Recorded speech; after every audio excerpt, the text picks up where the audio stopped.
Hey guys, welcome back to the channel. This is story about what if Naruto has the Namikaze Doujutsu part 1. Before I start, please do support for more amazing content and comments for part 2. Do consider to subscribe my channel and share my video to your friends and check out the description as well. Let's start the video. Sleep didn't seem to be coming easily. It wasn't exactly surprising, considering the events that had taken place only hours before. After all, it wasn't every day that you learned that you had one of the most powerful entities in existence sitting in your belly. Just hours ago, he had learned that he was the container for the Kyuubi no Kitsune. In a way, it wasn't nearly surprising as it should have been. In fact, if anything, it made him happy. It served to explain so much about the young nin's life, and the hell of loneliness that he had endured for so long. The stares, the whispered, and not so whispered comments behind his back, and even to his face, calling him a monster and a scourge, among other, more colorful adjectives. Yes, happy was about the closest emotion that he could attribute to his mood right now, but it didn't exactly describe his exact state of mind. No, to describe that, you'd have to look up the word pissed in the dictionary. Naruto stared at his alarm clock, which read exactly 2 a.m. and let out yet another sigh. The whole situation was fucked up. Just plain fucked up. The more he thought about it, the more he became agitated, and even angry. Not at himself, and not really the Kyuubi but at the village. It was a dangerous line of thinking, and Naruto didn't really want to dwell on it. But every time he tried to push it to the back of his mind, it popped up again, unbidden. They knew. They fucking knew. The village as a whole, at least those above the age of 14 or 15, knew that he was the container for the Kyuubi. They knew that the Kyuubi was sealed into Naruto. The Kyuubi wasn't transformed, he wasn't somehow given a random human image and a human body, and some sort of uncanny acting ability to act exactly like a human. For all this time he was sealed into a human, and that human was just that human. Regardless of this little tidbit of information, they still treated him like trash. No, they treated him lower than trash. They treated him as some form of life that didn't even deserve existence, let alone the ability to pursue the daunting task of being a human child. Pushing away that train of thought, Naruto focused on the more positive aspects of the night, what few there were, anyway. The night hadn't been all bad. He'd helped root out a traitor, he'd mastered a Jounin-level forbidden technique, saved his sensei from sure death, and on top of all that, he'd managed to graduate. It was strange though. Mizuki, who was obviously a traitor to the village, would probably get more general respect than Naruto would, even after No, especially because of this incident. After all, Mizuki had simply tried to kill the village's little monster boy, and he was simply grieving, or some such tripe at least. That's probably how the council would see it. They were always harping on him about something or another. Luckily, Sarutobi stood in the way between them and him. He made a mental note to buy his surrogate grandfather some ramen at Ichiraku sometime. Naruto sighed again, for what felt like the 100th time. The more and more he thought about it, there were precious few reasons for him to stay loyal to this abhorrent village, let alone fight for it, save for the one promise he had made to the Sandaime. He had promised, when he was still young, oblivious, and impressionable, that he would become a ninja of Konoha. What's more, he had promised to the old man that he would protect the village with his life. Naruto was many things, but among them, he was not someone who broke promises, even when there was a tremendous reason why he should. It simply didn't work that way. That didn't necessarily mean that he would fight for the village, though. There was no real reason for him to fight for anyone that lived in Konoha, save for the very, very short list of people that he considered to be precious to him. The Sandaime was easily at the top of that list, followed closely by the owners of Ichiraku Ramen, Iruka, and followed very, very distantly by Uchiha Sasuke, simply because he was one of the first people to ever truly acknowledge his existence beyond that of simply, that boy. Naruto glanced at his alarm clock again, and silently cursed. It was almost 3 a.m. now, and tomorrow he would be getting assigned teams. He needed sleep, and he needed it badly. He had to be at the very least awake tomorrow during the team assignment ceremony, and he wanted to be at least somewhat prepared for whatever came after that. It never really hurt to be prepared. Something clicked inside of Naruto's mind. If he couldn't find sleep, then perhaps he could find meditation. Sitting up, and positioning himself in a cross-legged stance on his bed, he closed his eyes, and began to do. On second thought, Naruto had absolutely no idea how to meditate. All he knew was that you had to get in some stupid cross-legged position, close your eyes, and do something like centering yourself, or calming yourself, or something like that. Of course, he had absolutely no idea what the hell that meant, only that he had seen something like it on TV, or seen someone do it once. He had no real clue how he was supposed to. Naruto's train of thought was interrupted by what sounded like a low grumble emanating from his head, and then a sharp, excruciating pain that hit him in both his stomach and in the back of his head at the same time. Naruto thought that perhaps he was under attack, until he noticed that there was truly no one else with him. The pain increased in both intensity and volume, and as Naruto saw a slight red aura envelop his body, his mind began to drag him into unconsciousness. The first thing he noticed was the smell. It smelled like fear. Scratch that, it practically reeked of fear or something that sought to induce it. Naruto wasn't entirely sure that fear would produce a smell, but if there were to be a smell attributed to fear, this would be it. Naruto got up and surveyed his surroundings. It looked to be a sewer of some kind, and there looked to be pipes and conduits all over the place, as well as a thin layer of water covering the ground. On either side of him were what looked like passages. As he walked on, he could make out that some of these passages had doors with extremely tight padlocks, and others simply became dead ends. However, as he neared the end of the hallway he was in, he surveyed one passage that ended in a bright flash of light that blocked anyone from seeing past it, without first entering it. It was really the only path available. He stumbled down the hallway, and as he stepped into the light, he could vaguely make out what looked to be a gate. Walking closer, the light, quite suddenly, was no longer obscuring his vision, having seemingly melted behind him. Yes, it was certainly a gate. A gate with intricate patterns carved out along the bars, and a flimsy piece of paper in the middle, with the kanji for seal written in the middle. Everything beyond the gate, however, was pitch black, and no matter how much Naruto strained, he couldn't see what might be beyond it. That particular quandary was quickly answered, however. As Naruto approached the bars, a smiling, and particularly terrifying visage made itself known to Naruto, and as much as he wanted to back away from the bars, he found that his legs had suddenly seemed to stop obeying his mind. What a terrible time for insubordination. Both Naruto and the entity stared at each other for what seemed to be forever, before the frightening visage broke the stalemate and began laughing. It was a deep, bellowing laugh that was quite possibly the most evil-sounding thing that Naruto had ever heard in his life, and yet, it carried an undertone of mirth to it that was quite hard to ignore. It was confusing, to say the least. Naruto was about to voice his confusion to whatever it was when the visage began speaking. The look on your face was absolutely priceless. I haven't seen a look like that on anyone's face for a long time. Naruto was now more perturbed than anything, and was about to speak up, again, when he was interrupted again. The entity behind the bars let forth a sound like an exasperated sigh. Undoubtedly, you're wondering just where you are, who I am, and why you are here, right? Before Naruto could respond in the positive, the entity continued. Well, the answer to the first two is rather simple. We are in your mind, and I am, of course. The entity puffed out its chest? The great Kyuubi no Kitsune. Silence. Naruto coughed. As did the Kyuubi. Kyuubi continued, as his declaration seemed to fall flat. It grumbled slightly. As to exactly why you're here, well, that is going to take considerably more explanation. Here, the fox seemed to pause in contemplation. Naruto waited for quite some time and allowed the first bit of information to sink in. He was talking to the Kyuubi. What's more, he was somehow corporeal within his own mind.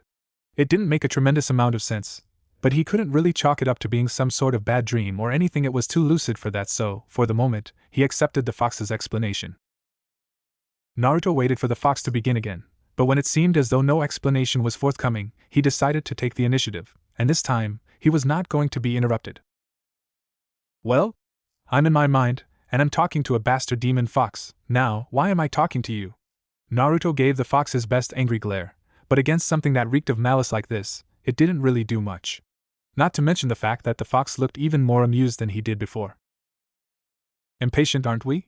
He chuckled. Then again, when you have the lifespan of a human, I suppose time would be at a premium, wouldn't it? He sighed. I wouldn't worry about it. Although you're talking to me in here, the time that is passing out there in the real world is going considerably more slowly than it is in here. After all, even though you may be dense, the mind does move faster than the body. Kyuubi laughed boomingly. Besides, this gives us more than enough time for the rather lengthy conversation we are about to have. Naruto gulped just slightly after the fox said lengthy. It certainly didn't bode well for whatever it was that the fox wanted to talk about. The fox sat down on his haunches, licking its chops and breathing shallowly, as if fully at rest.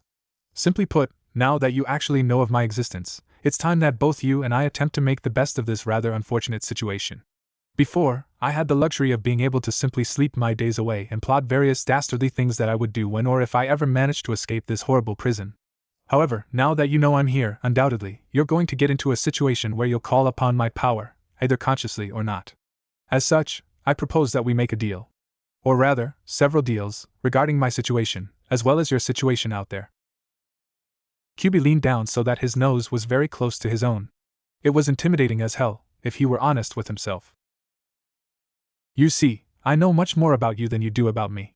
During the time I've been cooped up in this infernal cage, I've been able to observe both your life and your bodily processes, and I've been able to concoct a rather fortunate deal that will, in the end, make both of us more happy. At this, the Kyubi paused for a moment, allowing Naruto to absorb what the kitsune had just said. Call upon the fox's power? Deals? Being happy? If the fox had been observing his life, then surely he had to know that it hadn't exactly been fun. He quietly prayed that the fox had an empathetic nerve somewhere in his body. Naruto made a smart decision for once in his life, and simply plopped himself down on the cold ground of the cell, falling quiet to listen to whatever it was that the fox was proposing. The fox, again, sat back on his haunches. Good boy. Naruto glared petulantly, and Kyubi just laughed but continued soon after. Since you are obviously at a disadvantage here, information-wise at least, I'll start off with a few acts of good faith. The first things you should know are its side, muttering something about clichés. Predictably, about both my deductions regarding your family line, and the purposes of the seals, yes, seals, plural, that were placed on you when I was sealed into you. At the word family, Naruto scrambled up and stared wide-eyed at the visage in front of him, eyes slightly quaking in both apprehension and barely contained anticipation.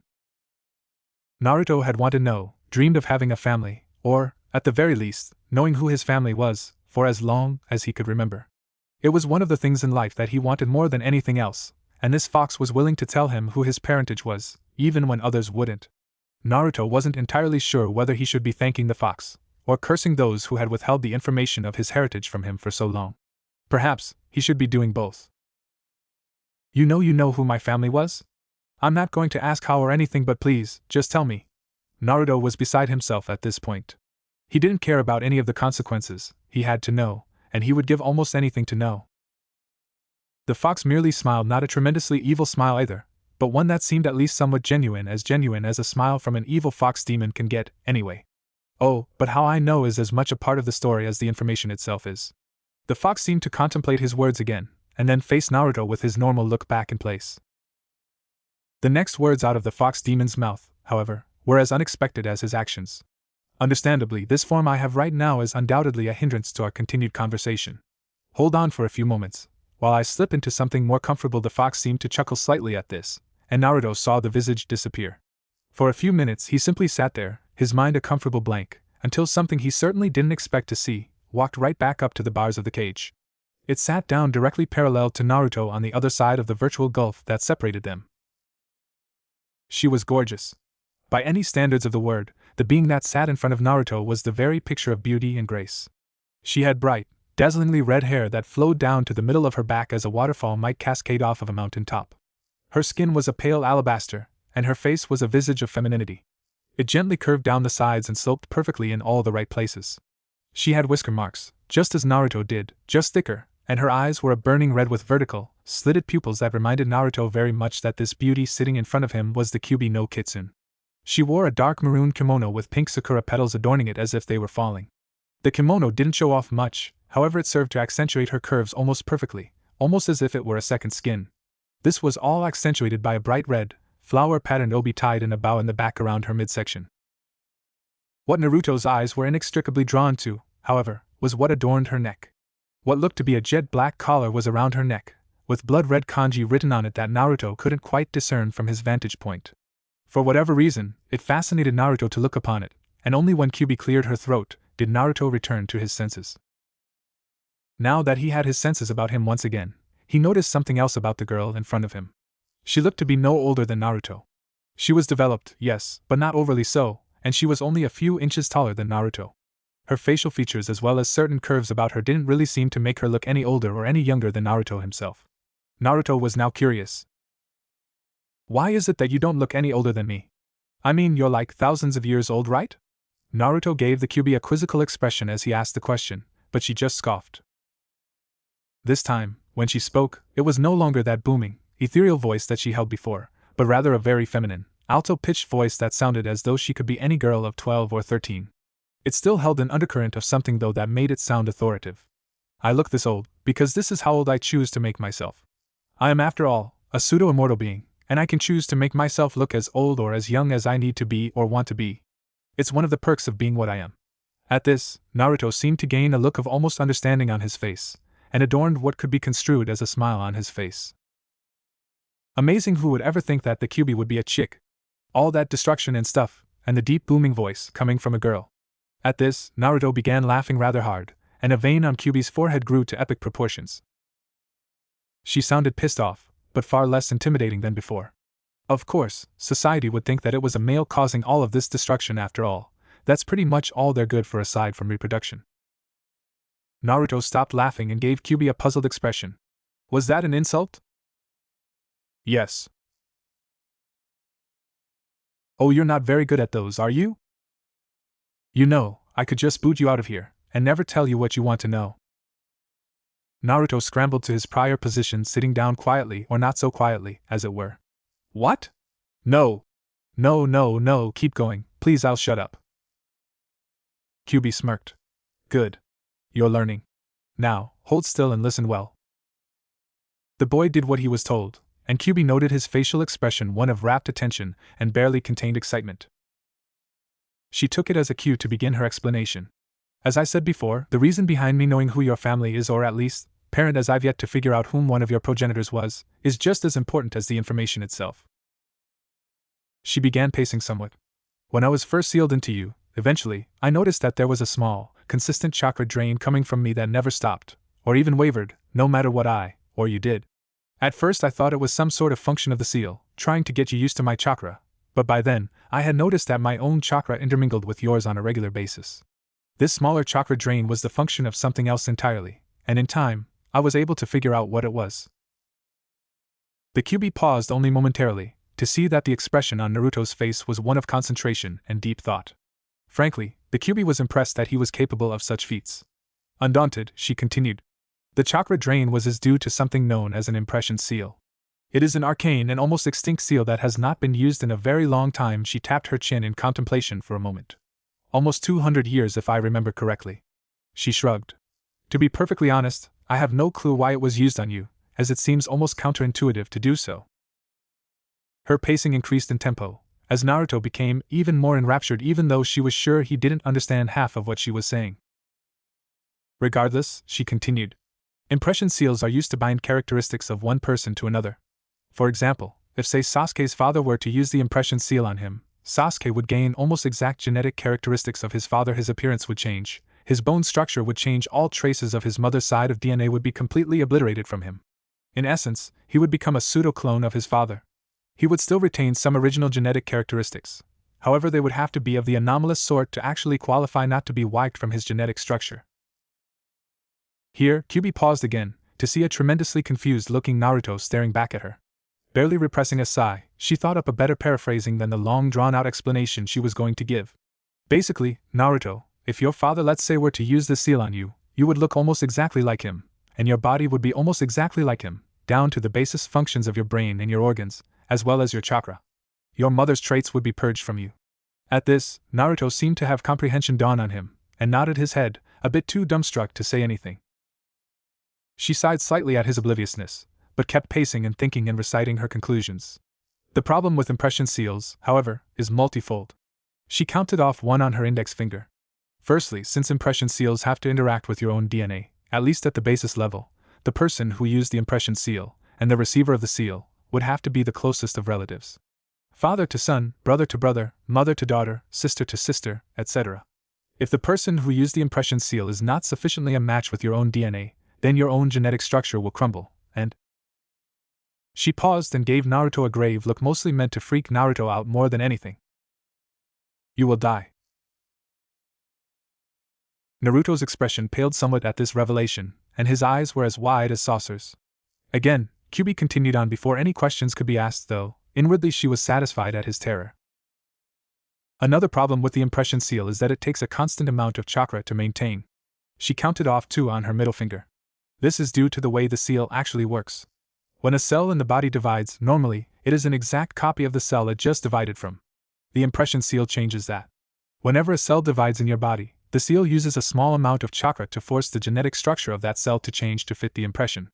Even though the original divided cell was already impressed, the impression seal cannot, no matter how much chakra you give it, influence the process by which new cells are made. She frowned, as if figuring something out in her rambling of consciousness. In essence, the cell will always divide into a genuine and an impressed copy, and the genuine copy will then become impressed, and so on. In this case, the seal is using my chakra to accomplish this. QB shook her head. The problem stems from the fact that a small amount of chakra from me is a fairly large amount of chakra from you. If the impressed person were to run out of the necessary chakra, the seal would still keep trying to impress, and not only would this put you at risk of chakra exhaustion, but it would also fuck up your genetic structure tremendously, as cells would be being divided, and then only partially impressed, due to lack of chakra. QB gave Naruto a wry smile, who still looked dumbfounded, even more than before. You can also imagine placing the impression seal on someone who does not have a large enough chakra reserve to even operate the seal in the first place, such as babies, or civilians with no shinobi background. It would be genetic pandemonium, not to mention that it completely messes up your chakra control. That is why the impression seal was actually able to be used on you. You have a source of almost never-ending chakra inside of you, so the chances of you suffering chakra exhaustion, or of having cells only partially impressed, is next to nil. She finally stopped pacing, instead choosing to sit down on the floor, legs crossed. She looked directly into Naruto's ocean blue eyes, seeing only confusion, but happiness, at least, at having something explained to him. She smiled, but just barely.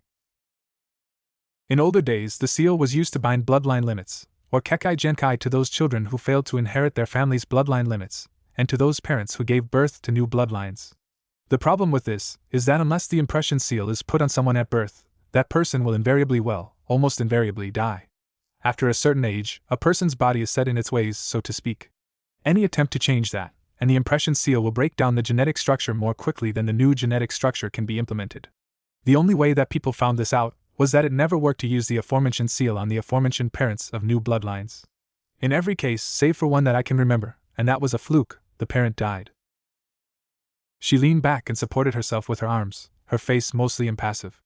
As you can imagine, it's near impossible most times to figure out if someone does or does not have a bloodline limit at birth, unless it's a Doujutsu type such as the Byakugan, or the Sharingan's trademarked pitch black eyes. As such, parents began impressing children at birth, regardless of if they thought the child had the bloodline limit or not.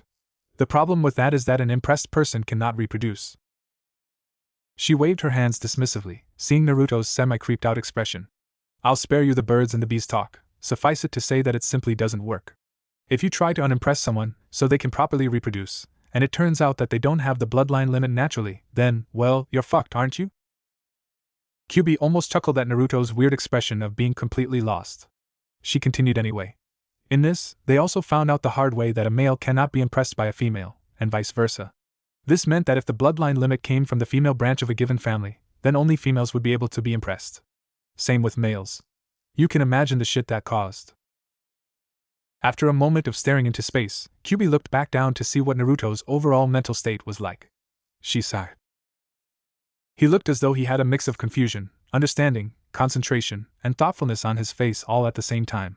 In all reality, it was quite humorous, and the QB would have let a small giggle spring forth at the look Naruto was giving her, if it weren't so damned exasperating. Regardless, she figured that she should wrap up the explanation, and just cut to the chase. After all, Naruto wasn't quite smart enough to truly comprehend what she was saying yet. She sighed and stood, leaning on the cage. Basically, Naruto, the seal was more trouble than it was worth. However, in your case, it was perfect, at least in pure usage. Your father was able to place the impression seal on you, to make you look his spitting image, although, I'm not entirely sure why. Nearest I can tell, your father did not have any bloodline limit, nor did he have anything to pass on to you that you could not have gained through regular means.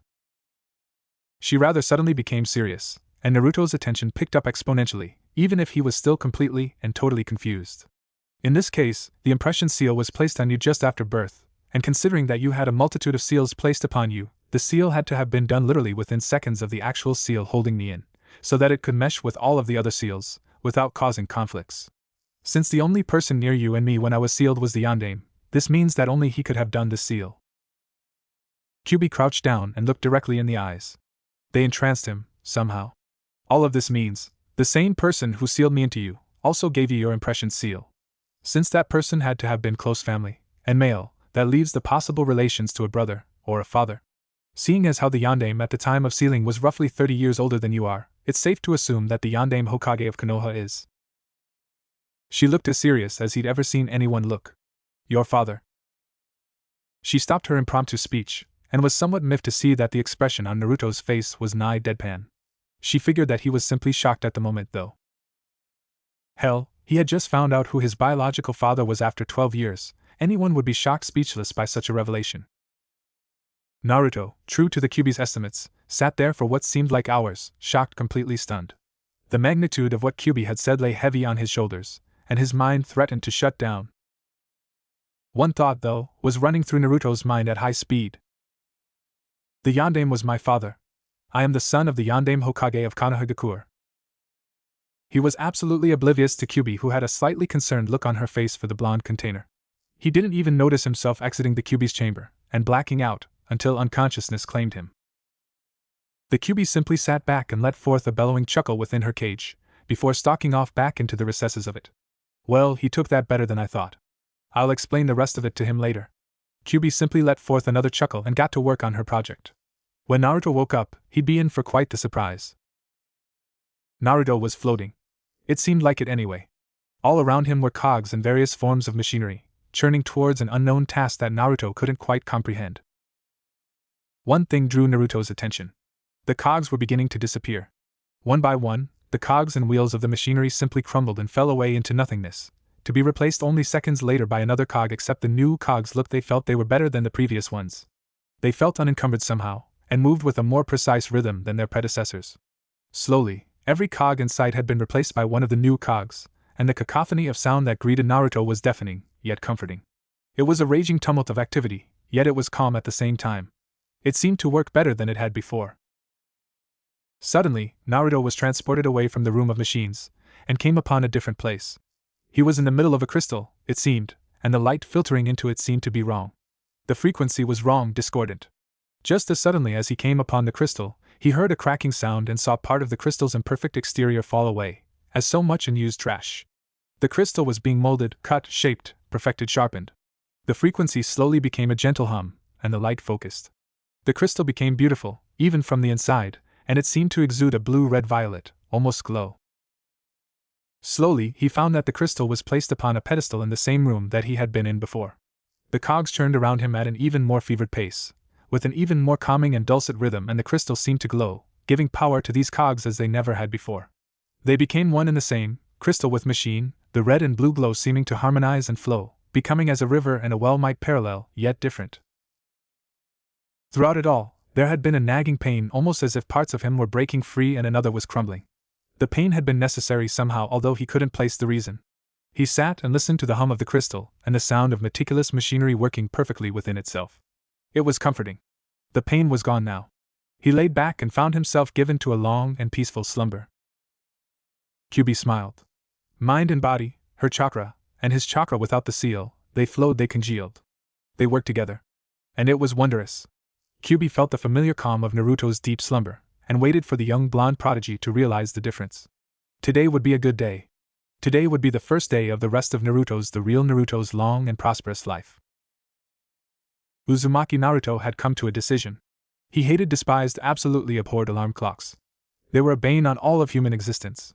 Should he ever by some miracle become Hokage, his first official act would be to hold a grand alarm clock bonfire.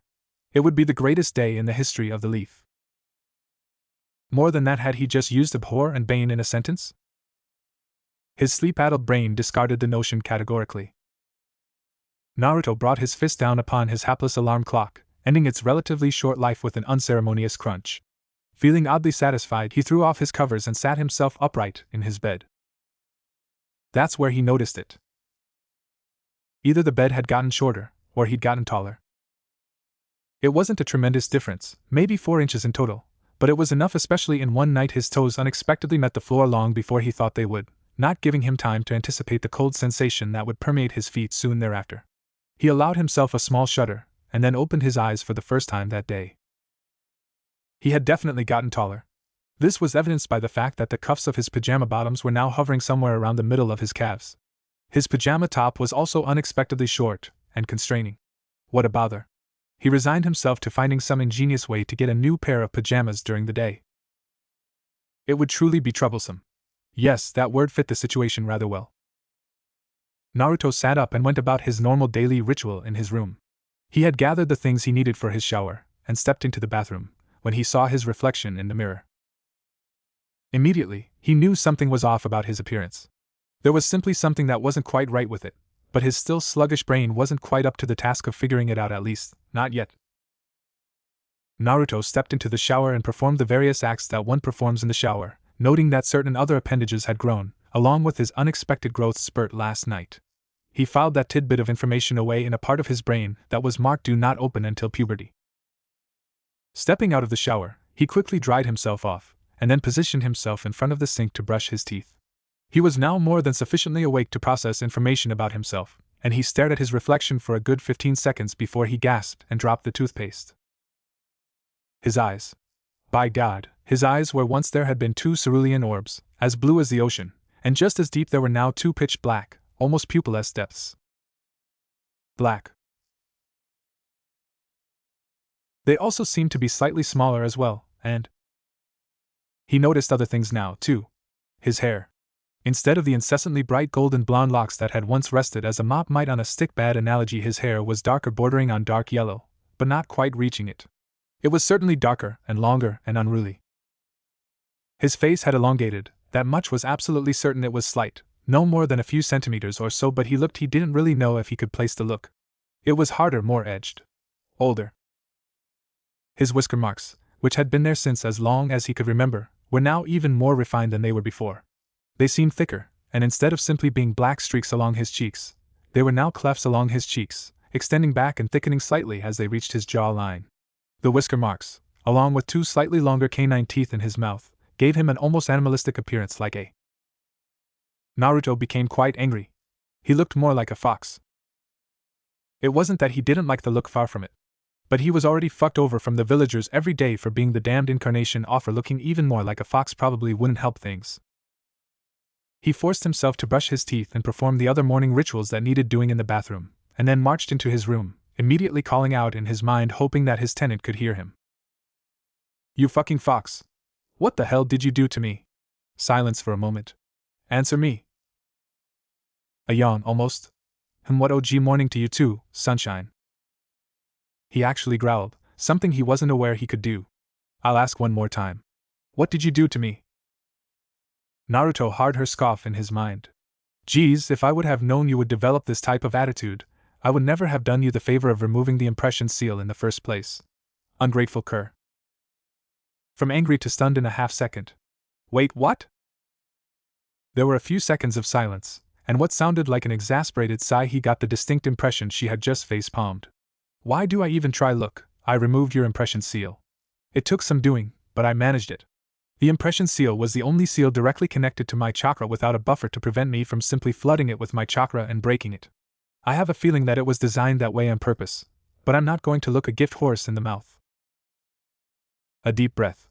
"Because your seal broke, I was able to successfully reverse its effects. In the time it took you to get a good night's sleep last night, for lack of a better word, I fixed you." Naruto was at a loss. The evil and horrible, he thought, Kyuubi no Kitsune had done him a favor. A huge favor, it seemed. In the process of one night, he had grown, his appearance had changed, and he felt now that he really took time to notice it, he felt better. He felt better than any day in his life. His thoughts weren't cluttered, his body wasn't nearly as sluggish as it normally was. He could compose sentences with words larger than ramen, and, he felt calm. As calm as he could get, considering the situation anyway. Naruto was silent for a few moments, as he decided the best course of action. He supposed when someone did you a favor you thanked them, but thanking Kyuubi? It didn't make sense. He did it anyway. "I guess, well, thanks. Still, I can understand the physical changes, but..." She preened from the fact Naruto had thanked her, but she didn't show it in the slightest. "You are undoubtedly wondering why you think more clearly, and you are more calm, eh? It's slight, but it's noticeable, I'm sure. I told you yesterday, the impression seal affects absolutely everything about you. This includes your brain, and therefore your mind. Your thought processes are now natural, for lack of a better word. This means that you can think more clearly, you can be calmer than you used to be, now that you aren't tremendously chemically imbalanced, and you will probably have a much easier time of retaining knowledge. In essence, you're no longer dumb." She snorted. "You're still an idiot, though." For once, he actually sounded thoughtful. Another effect of the seal's absence, she was sure. "So I'm smarter than I was, and I can think more clearly than I could before." He stopped, and then in a slightly more angry voice, continued. Wait, how am I an idiot if everything you just said is true? She sighed again. Simple. You may be smarter, you may be calmer, you may be able to use deductive reasoning and retain knowledge much easier than before, but you still only have the knowledge that you have gained up until now. What you know hasn't changed at all. The only thing that has changed is the fact that you can now, much more easily, remedy that. Well, that and the fact that any information you retained involuntarily will now be slightly more accessible. You've probably already caught yourself saying things or thinking things you didn't know you knew, right? Another effect of your brain chemistry being reset. Naruto mulled over that for a moment. He was smarter, his brain was fixed, things he had known before, but didn't know he knew, were now fully cooperating at being accessed. It was like something had come through and run a scrub brush along his mind. It felt clean almost. He let a small smile, a true smile, grace his lips for the first time in what seemed like an eternity. It felt good, damn did it feel good. Soon, before he even realized it, he was chuckling, and then, even laughing.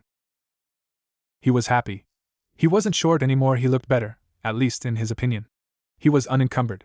For the first time in his life, he was completely unencumbered. He was Naruto. He wasn't his father's impression, nor was he just a container, he was Naruto. It was then that he remembered something that brought him back down to earth, so to speak. No one had ever given him anything without expecting something in return, not even the Sandaime. Even if his repayments had been imaginary or promises to be good, or some such things. That, and he remembered that Kyuubi had talked about making deals. What do I owe you for this?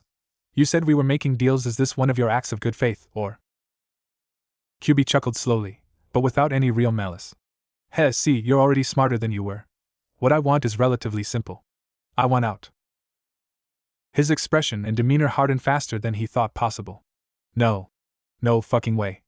I may not like this village, but under no circumstances will I ever really dash. Interrupting seemed to be her forte. See, I told you that you were still an idiot. Do you really think that I would think you would release the seal? She scoffed again, and her voice was decidedly condescending. You weren't that stupid before, and you certainly aren't that stupid now. She stopped for a moment, before continuing in a far more defeated tone. Besides, as much as I hate to admit it, the seal is what keeps both of us alive. If you were to release the seal, I would not be set free. I would die, and so would you. That took him aback. What? That doesn't really make any sense. The seal holds you in, it doesn't kill you, and it doesn't, well, I suppose it doesn't really hurt me. She sighed. Remember when I told you that there were a multitude of seals placed on you? The Shikifuin is simply the primary seal. There are probably a good 60 to 70 other seals on you, most of them simply regulating chakra usage. Another pause. However, there was a backup seal placed underneath all of them, just in case the Shikifuin was ever broken. If the Shikifuin ever dissipates, either by being released, or by brute force, the secondary seal kicks in, and immediately kills you, using the power of your soul to kill me in the process. In essence, I am stuck in here until you die. Period. He paused, and digested the new information. I see. So how are you getting out, as it were?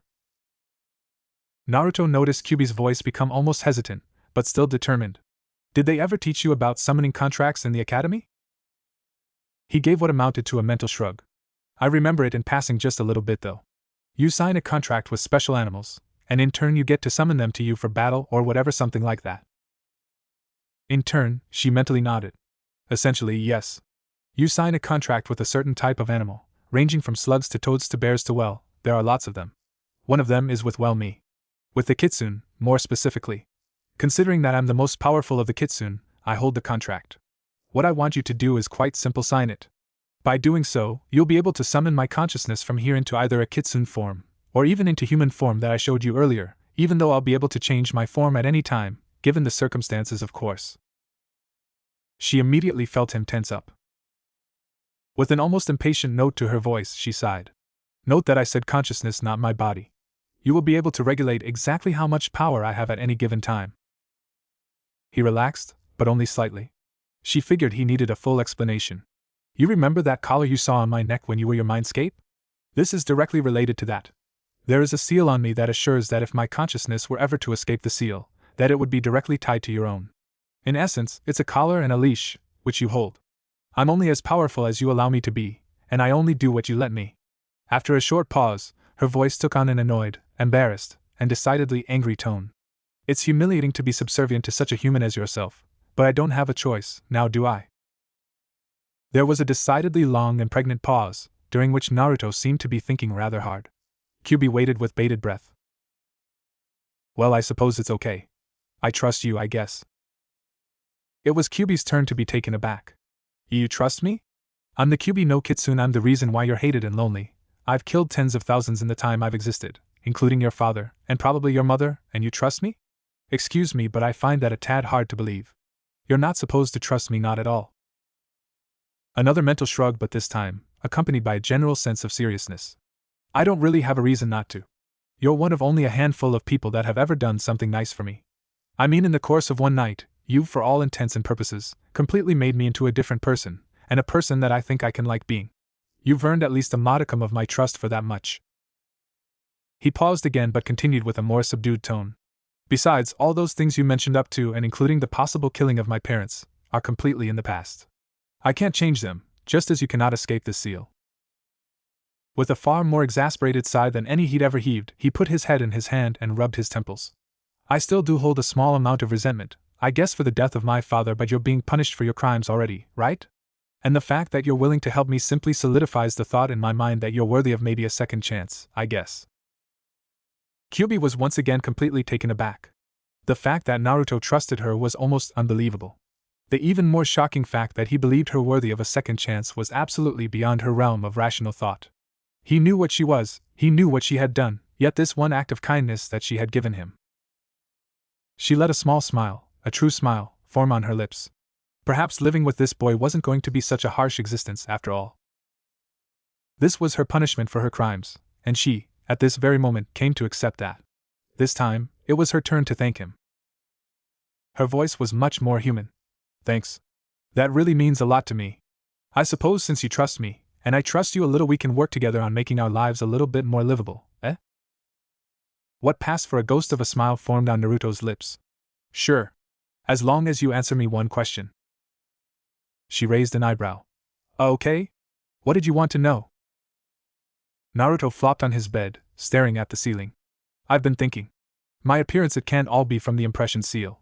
Genetics is all well and good, but that doesn't explain why I look more like a fox instead of simply like a different type of human. His voice got a bit frostier.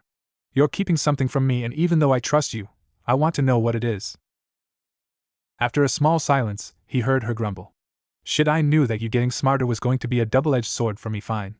I told you that the whole reason that I was able to break the impression seal on you was because there was no active buffer between me and the seal, right?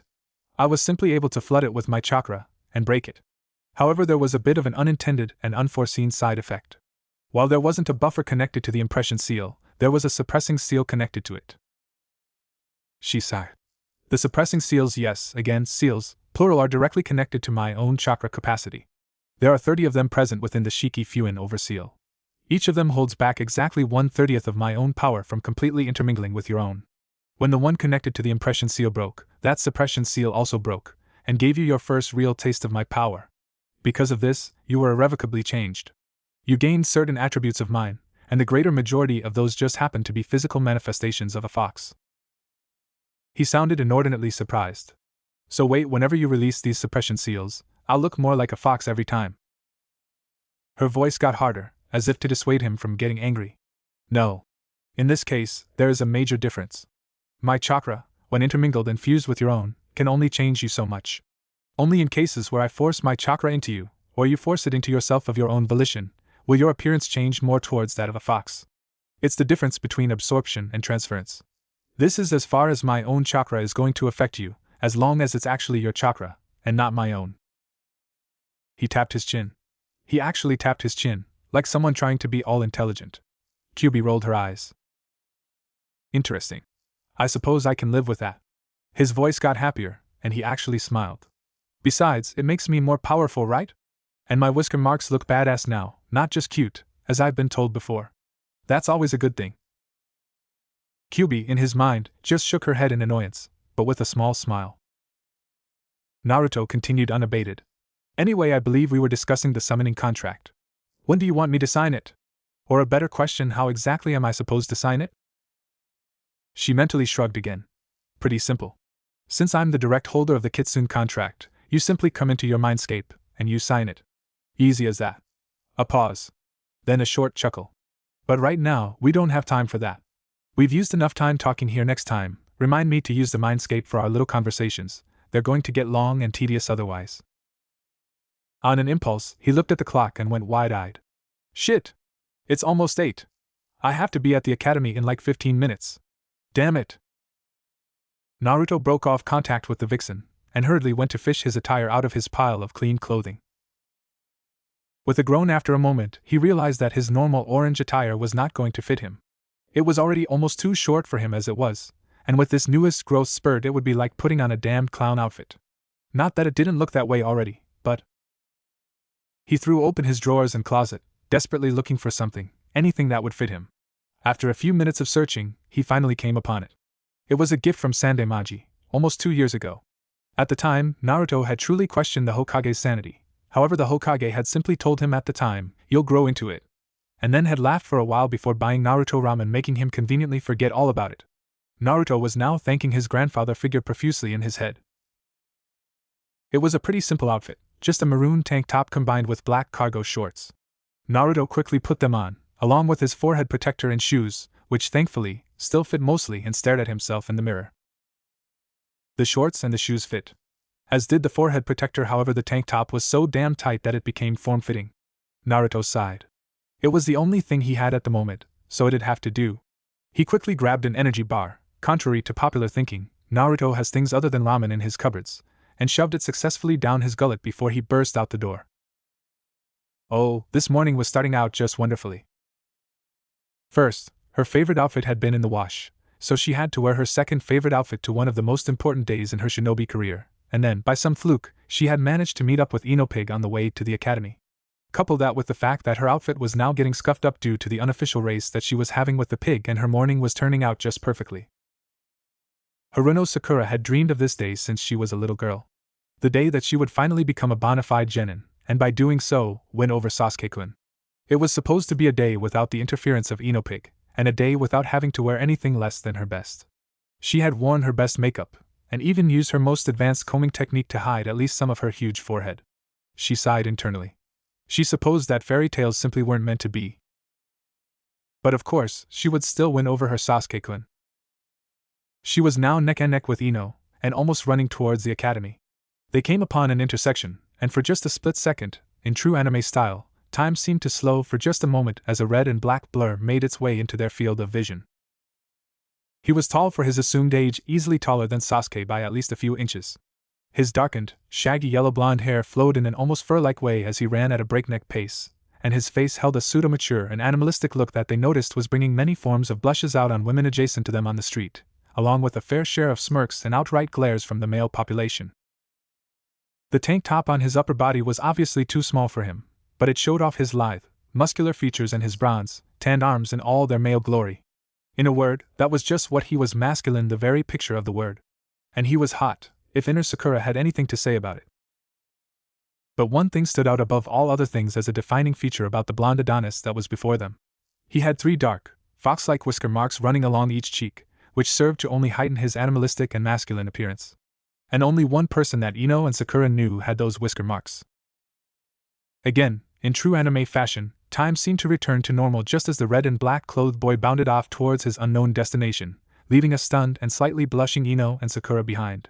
Both had already stopped in the middle of the intersection and were staring in the direction that the muscular boy had vanished in, both wondering the same thing, as they resumed their trek. Was that Naruto? The feeling was unreal, absolutely unreal. His body was a finely tuned machine, it moved with precision and purpose, his muscles coiling and uncoiling, releasing more force than he had ever been able to coax out of them before. His chakra was flowing without hindrance, and his mind was going 100 miles a second, but it wasn't simply floating from subject to subject, it was focused, crisp, precise. Unreal. The new and improved Uzumaki Naruto bounded from rooftop to rooftop, utterly oblivious to the stares of both hatred and admiration that he was receiving along the way, even from his supposed crush, Haruno Sakura. Nothing could bring him down from this natural high. For the first time in his life, he felt as though he was real, as though his mind and his body were actually obeying him, as though he was truly a shinobi. He was able to move more easily, think more clearly, and he felt alive. It was a wonderful feeling, absolutely wonderful. Naruto had made record time to the academy, beating his previous record easily. From his home to the academy grounds, it took him only 5 minutes at a hard pace to reach his destination. He had never been able to make it from his apartment to the academy in anything less than 10 minutes before, and he found himself with a full 10 minutes to spare before class began. He landed deftly on the edge of the academy grounds, and began a leisurely pace towards the academy itself.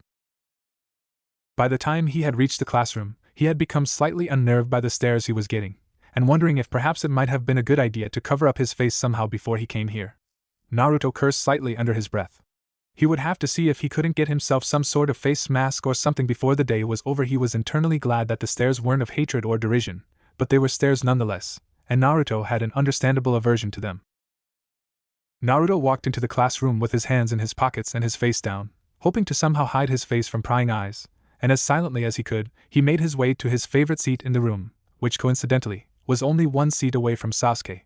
Silently cheering whatever deity was looking out for him that day, his little attempt at hiding his face seemed to have worked, and while he was still receiving stares from some in the class due to his form of dress and obvious growth spurt, he was sure that they were just passing glances at best.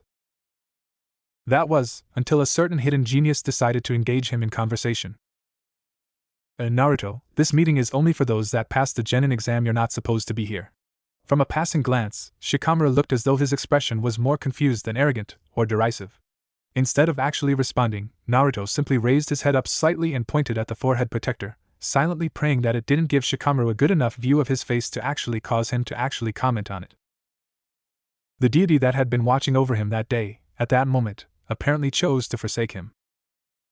Nah, Naruto, what the hell happened to your face and your eyes? What the hell? At that one comment, most of the conversation in the room stopped. He cursed under his breath. He put his head back down. Had a growth spurt. Naruto silently cursed again. There was another change. He hadn't noticed it when he was talking to the Kyuubi, but his voice had gotten slightly deeper as well. Great. Just fucking great. Naruto decided to simply get rid of the situation as best as he could at this point, salvaging a bad situation. He sighed. Nothing, really. It's just a situation. Naruto hoped against all hope that the pineapple-headed genius would simply drop it. After a few seconds of Shikamaru silently staring at the blonde anomaly in front of him, he simply shrugged, muttered something close to troublesome, and walked away. Naruto released a breath that he didn't even know he was holding in, noticing that the room had seemed to resume their own conversations again, but this time, they seemed to revolve around Naruto somehow. Hey, did you see Naruto's face? He looks so much older, and even cute. Yeah, and his eyes looked like they were black, too. I hate to say it, but he might even be hot. Naruto hot? Well, I suppose he does look better. I'll just go over and say hi real quick. He may be hotter now, but you still don't want to be seen around him. Naruto slightly scoffed at that last comment he had overheard, it serving its purpose to bring him down to earth. It reminded him of exactly who he was. He might have changed into a completely different person overnight, but he was still Uzumaki Naruto, the shunned mistake of Konoha. He sighed. He supposed that at this point, it may be both a blessing and a curse. Naruto buried his face in his arms deeper, now resting on his desk, and tried to make like he was trying to sleep. He was known for sleeping through class, so he hoped that it would buy him some time until Iruka got here, and then all of the attention would be off of him, and he could stop sweating about his current situation so much. Luckily for him, it seemed to work.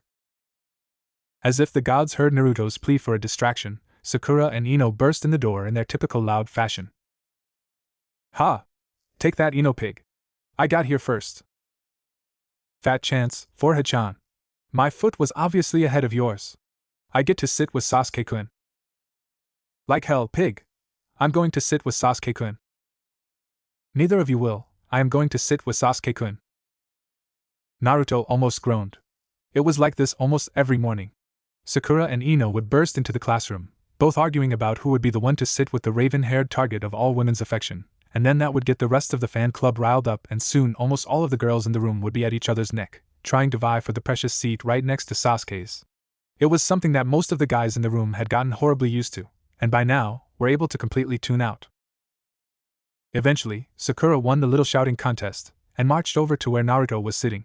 He was sitting with a seat in between himself and Sasuke, but he was sure that it didn't matter. They had gone through this little ritual hundreds of times. Sakura would force Naruto out of his seat for no real reason, and then take the seat that was open in the first place, leaving Naruto have the seat that he used to be in. It was a pointless little dance, and Naruto had gotten used to it. However, he didn't exactly feel as charitable this morning as he did on most mornings, which surprised him to no end. Just yesterday, he had been thinking of asking Sakura out on a date again. Hell, he had even talked to Ayam about it in passing. Surely, this whole thing couldn't have changed his entire outlook on life, right? His entire existence revolved around Sakura to a certain extent, and now he just didn't feel it. That familiar feeling deep in his gut that always formed when he thought about or saw Sakura was just not there. Fucking weird. Deciding to figure out the new intricacies of his mind later, he sighed. He didn't want to deal with this shit so early in the morning. He made a dismissive wave with one of his hands still somewhat under his head.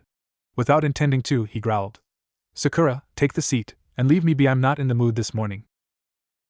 Naruto heard Sakura emit a slight gasp at both Naruto's tone and what he had said. In fact, everyone within hearing distance was shocked speechless. It was no real secret that Naruto had a crush of epic proportions on the pink-haired genin, and to hear him talk to her in such a manner was unheard of. Even if it was polite, and mostly non-abrasive, he usually fawned over her like a puppy. Hell, he hadn't even added the chan suffix. Sakura was about to respond with some kind of snarling retort, but she had a flash of the blonde-haired boy running past her on the street. The way his hair had flowed, his body, his face, if she was anything, she was smart. Being in between both Sasuke-kun and the somehow miraculously changed Naruto would give her the ability to not only dote on her Sasuke-kun, but also to find out exactly what was up with Naruto.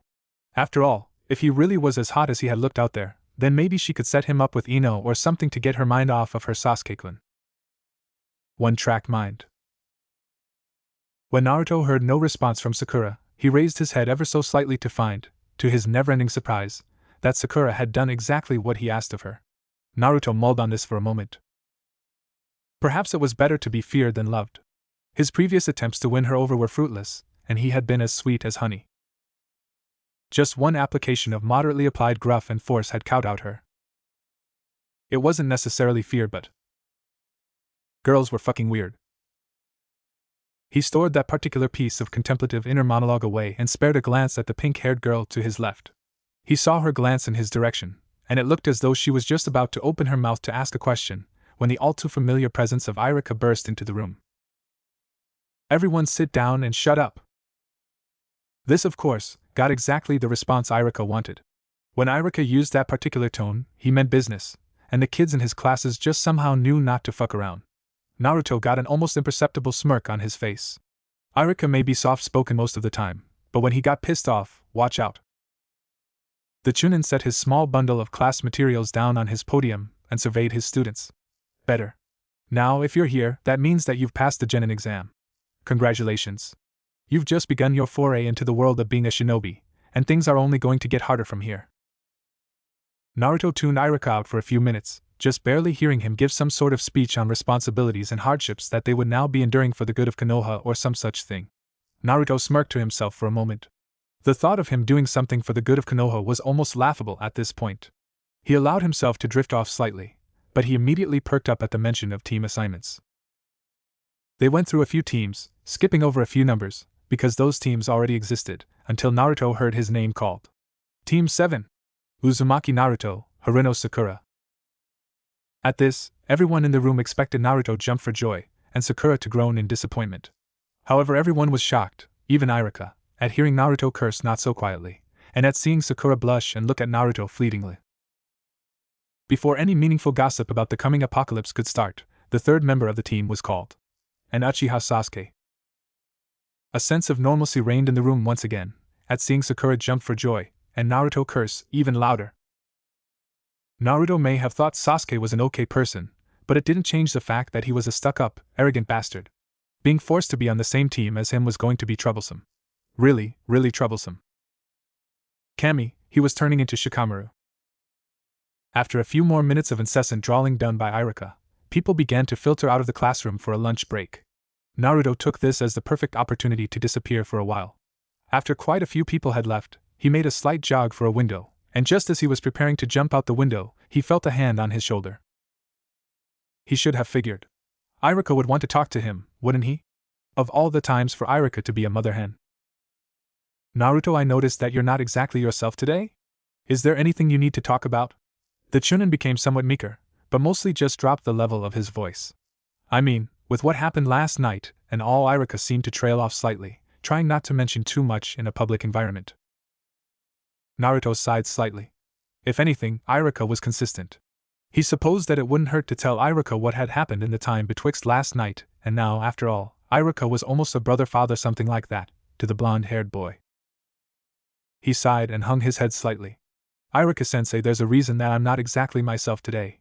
Or I guess you could say that I'm more of myself than I was even yesterday. Naruto seemed to grumble at his apparent lack of ability to explain his situation.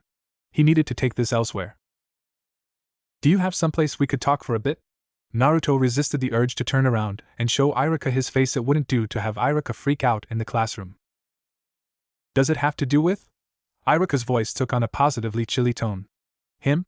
Irika gave Naruto a concerned glance, and Naruto simply nodded the affirmative. Irika's eyes widened slightly before calming down. It wouldn't do for him to freak out when his student was depending on him. Yes, sure, Naruto, come with me. We can go to my office. With that, Irika turned around and led Naruto to his office, which was really no bigger than a large broom closet, but Naruto supposed that it was about as private as he was going to get at the moment. When Naruto got there, Irika did a quick jutsu that Naruto recognized as a privacy jutsu.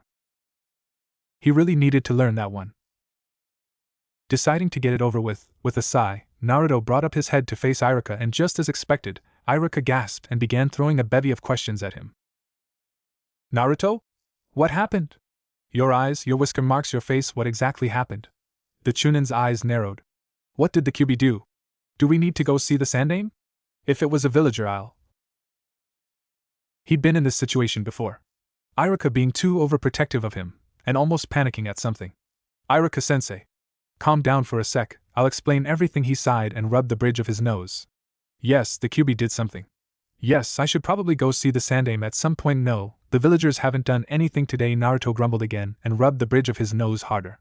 This may take a while, Irika-sensei, so I suggest you get comfortable. With that, Naruto launched into an abbreviated version of exactly what had happened last night, carefully omitting anything about knowing who his father was, or anything about what exactly he was giving the Kyuubi in exchange for all of this. He also made sure to be as vague as possible, considering his surroundings. The explanation lasted a good 15 minutes, and by the end, Irika was dumbfounded, or at least, it looked like it. Naruto sat there, in silence, for a few more minutes before Irika seemed to actually realize exactly what had been said, and lowered his eyes slightly, as if in deep thought. Naruto, let me see if I've got this straight. You talked with the Kyuubi, and he, the Chunin, corrected himself with a flinch of exasperation. She said that you had some kind of weird seal placed on you at birth that messed with your genetic structure, so for some reason, she took it off of you and you woke up like this. Damn. Irika seemed to imitate Naruto's gesture, rubbing the bridge of his nose with vigor. This is a lot to take in. The blonde-haired genin was somewhat amused that Irika could summarize the life-changing events in his life so well. Yeah, that's the basic gist of it. It's a bit more complicated than that, but yeah, it kind of floored me too. I mean, I go to bed, I talk with a giant fox, and somehow, in the morning, I'm completely different than what I was before. Shit, the last 2 days of my life have been some of the most eventful in my entire existence. Naruto chuckled slightly and put one arm on the back of his neck, in typical Naruto fashion. Irika smiled. It seemed as though the old Naruto was still there, at least in his mannerisms. Irika became serious again. You know, Naruto, you're really going to have to talk to the Sandaime after you meet your sensei. He's definitely going to want to know more about this. Irika's eyes shined of concern for his blonde charge, but he also had a duty to the village, and this definitely qualified under that heading. Naruto sighed and gave an almost resigned nod of his head. I know, and to be honest, Irika-sensei, I kind of left a few things out about all of this. I don't really want to say anything about a few things that happened last night, unless I'm in the Hokage Tower. Seeing the more questioning than hurt expression on his most precious person's face, he flinched and waved his hand in dismissal. I trust your privacy jutsu, but I don't want to take any chances, otherwise you'd know everything I do. Irika smiled. It was good to know that his honorary brother-son, whatever he was, still trusted him so much. Of course, Naruto. I take it that means you want me to come with you when you talk with the Hokage? Irika had learned through the years to pick up the silent cues that Naruto gave him, and right now, Naruto was definitely showing that he was insecure about the whole situation. Naruto smiled almost imperceptibly at Irika's ability to read him. Yeah, if you don't mind, that is. Naruto hoped that Irika didn't have some Chunin meeting or teacher's meeting that he had to go to, otherwise he would have to put his meeting with the Sandaime off for a few hours. Irika got a slight pensive look on his face, before returning his look to one of concern. Well, I was supposed to have a teachers' meeting right after this, but I think this definitely takes precedence, don't you? Iruka smiled at Naruto, with Naruto smiling right back. Naruto knew that he could count on Iruka in times like this. Before Naruto could thank him though, Iruka seemed to notice the time, and his smile transformed into a slightly harried frown. Damn, it's time to head back to class, Naruto. After you're done meeting with your sensei, come find me, and we can go talk to the Sandaime. Iruka gave a reassuring smile to Naruto, and Naruto nodded at Iruka before they both silently made their way back to the classroom. Unfortunately for Naruto, he completely forgot to keep his head down. The second that he walked into the classroom, most conversation stopped. Naruto smacked himself mentally for forgetting something so important. He noticed that most of the guys in the room had looks on their faces that were about as close to jealousy as you can get. The girls, however, most of them were blushing profusely. Hinata even fainted. Naruto contemplated his reaction for a moment, before deciding to throw caution to the wind. He bared his fangs at the class, causing everyone to recoil slightly in shock. Allowing himself a small smile, he made his way to his seat. Perhaps he was right. Being feared practically trounced being loved, for the most part anyway. He sat down, and crossed his arms over his chest, as if daring anyone to come near him. Not surprisingly, no one did. Naruto had been sitting in the same seat for the better part of an hour. Everyone except for those in Team 7 had already left the room, including Iruka. It seemed as though he'd be able to make that teachers' meeting after all. The last hour had been spent in complete silence. Sasuke was staring out the window, no doubt plotting something nefarious. Sakura was doting on the raven-haired headcase, but Naruto noticed that she sent him a look every now and again, obviously trying to scope him out for whatever reason. It was getting to be a tad bit irritating. He decided to simply get it over with. Oi, Sakura, why in the hell do you keep glancing at me? He sent a small amount of something in his glare, and was satisfied when Sakura flinched. In all the time that Naruto had known Sakura, she had never thrown furtive glances his way, much less while blushing. He was finding that he didn't much like it, at least not now. It felt wrong. The girl flustered. Oh. It was nothing really. Inner Sakura was saying something completely different, of course, but no one needed to know that. Naruto sighed. He was really confused and perturbed now. Sakura had never talked to him with so many pauses and stutters. It was like she was turning into a Hinata or something. To be blunt, it was getting on his fucking nerves. He could stand it from Hinata, just because she made it cute, but from Sakura, it was annoying as hell. Nevertheless, he let it drop. Sakura was fawning over Sasuke again, and Naruto simply didn't want to care anymore. Instead, he delved into his link.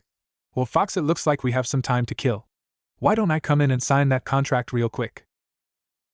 He didn't get a response for a few seconds. He figured that the QB was dozing off. Eventually, he heard a grunt that signified agreement from the red-haired vixen, and found himself drifting into the familiar confines of his mind. When he got there, QB looked decidedly groggy. He smirked. I never took you to be the napping type, QB. QB was stretching in her human form behind the bars, giving Naruto a sleepy look that looked absolutely adorable on her face. Naruto slapped himself mentally. The QB was not adorable.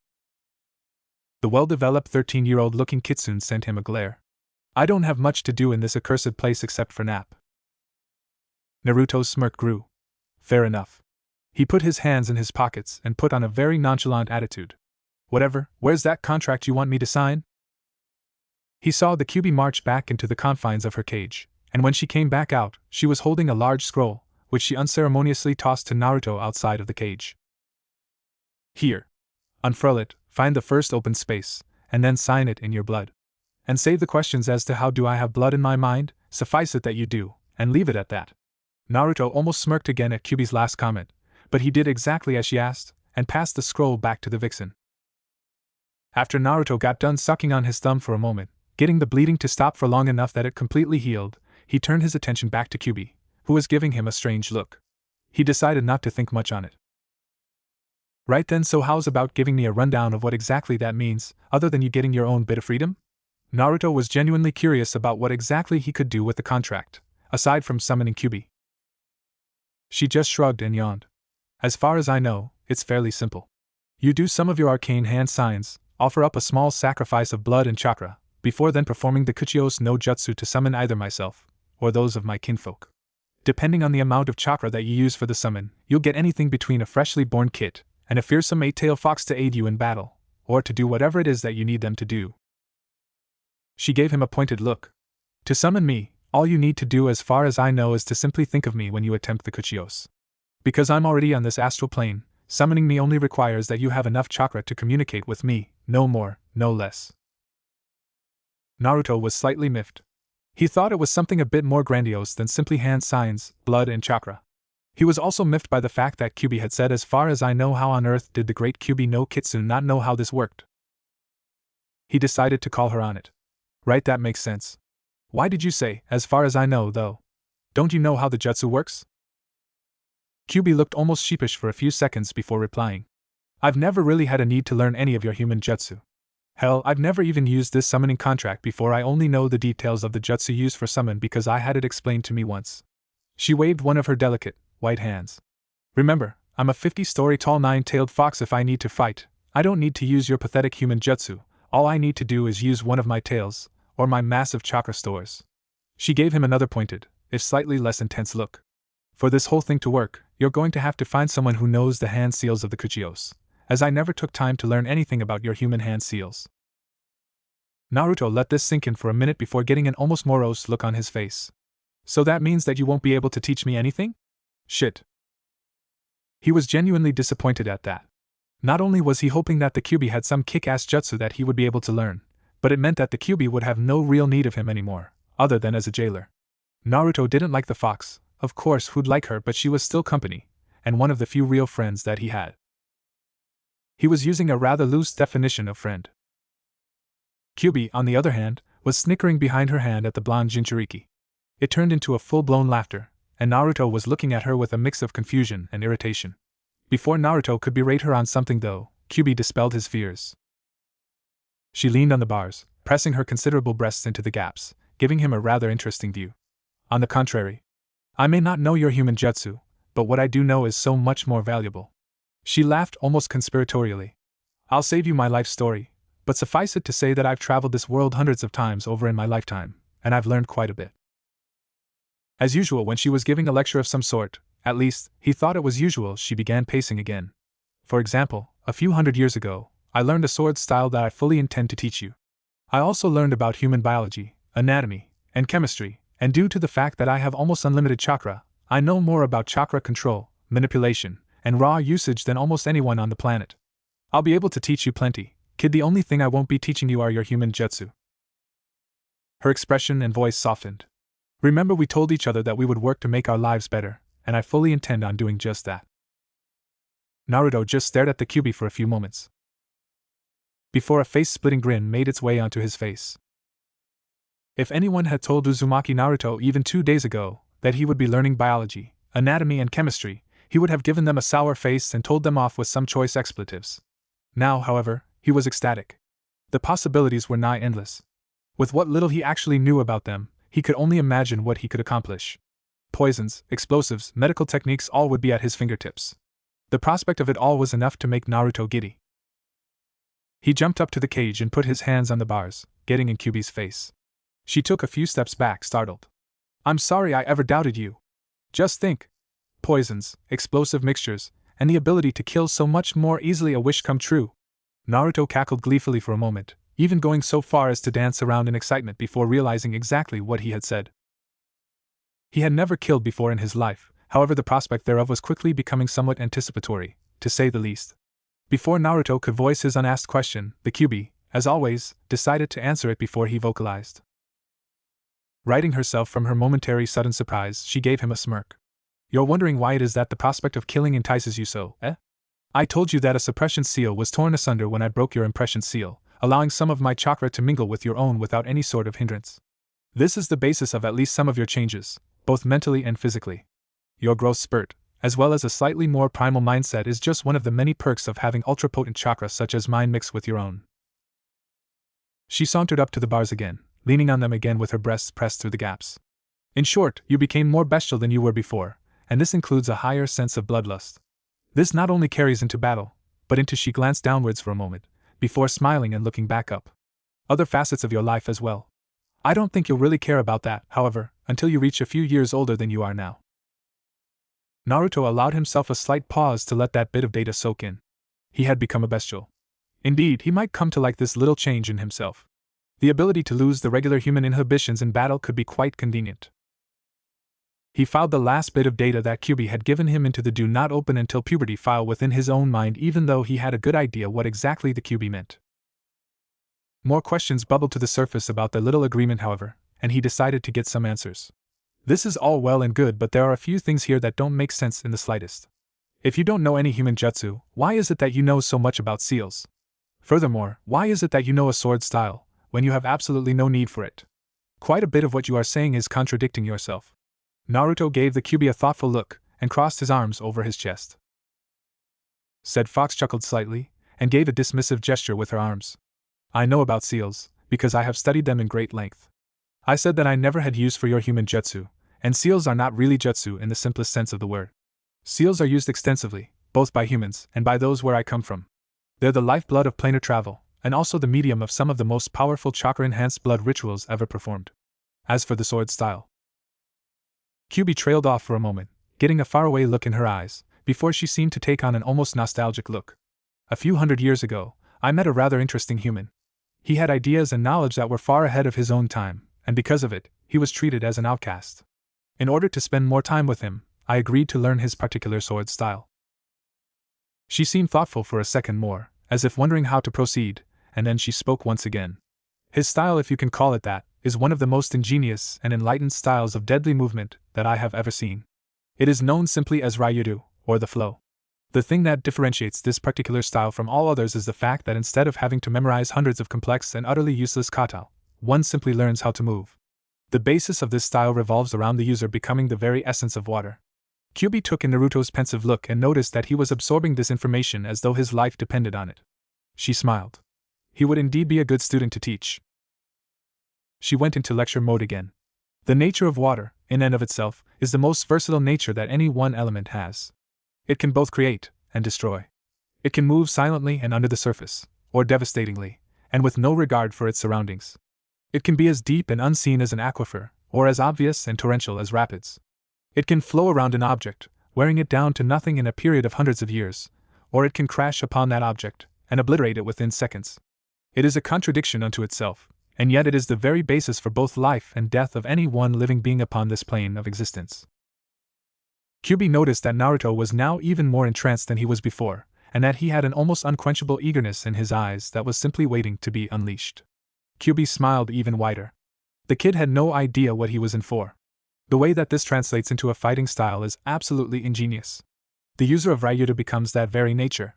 He flows around his opponents, wearing them down, while at the same time, crashing into them with strong, purposeful strikes that kill without warning and with absolute finality. He flows beneath the surface, waiting for the moment in which to spring upon his opponent, and, as the rapids, demolish them. He can become as a tsunami to his opponents, just as easily as he can be a freshwater well to his friends. In short, Ryudo is the absolute essence of both life and death. You protect those who wish to peaceably drink from your well, by destroying those who wish to hurt them. She crossed her arms across her chest.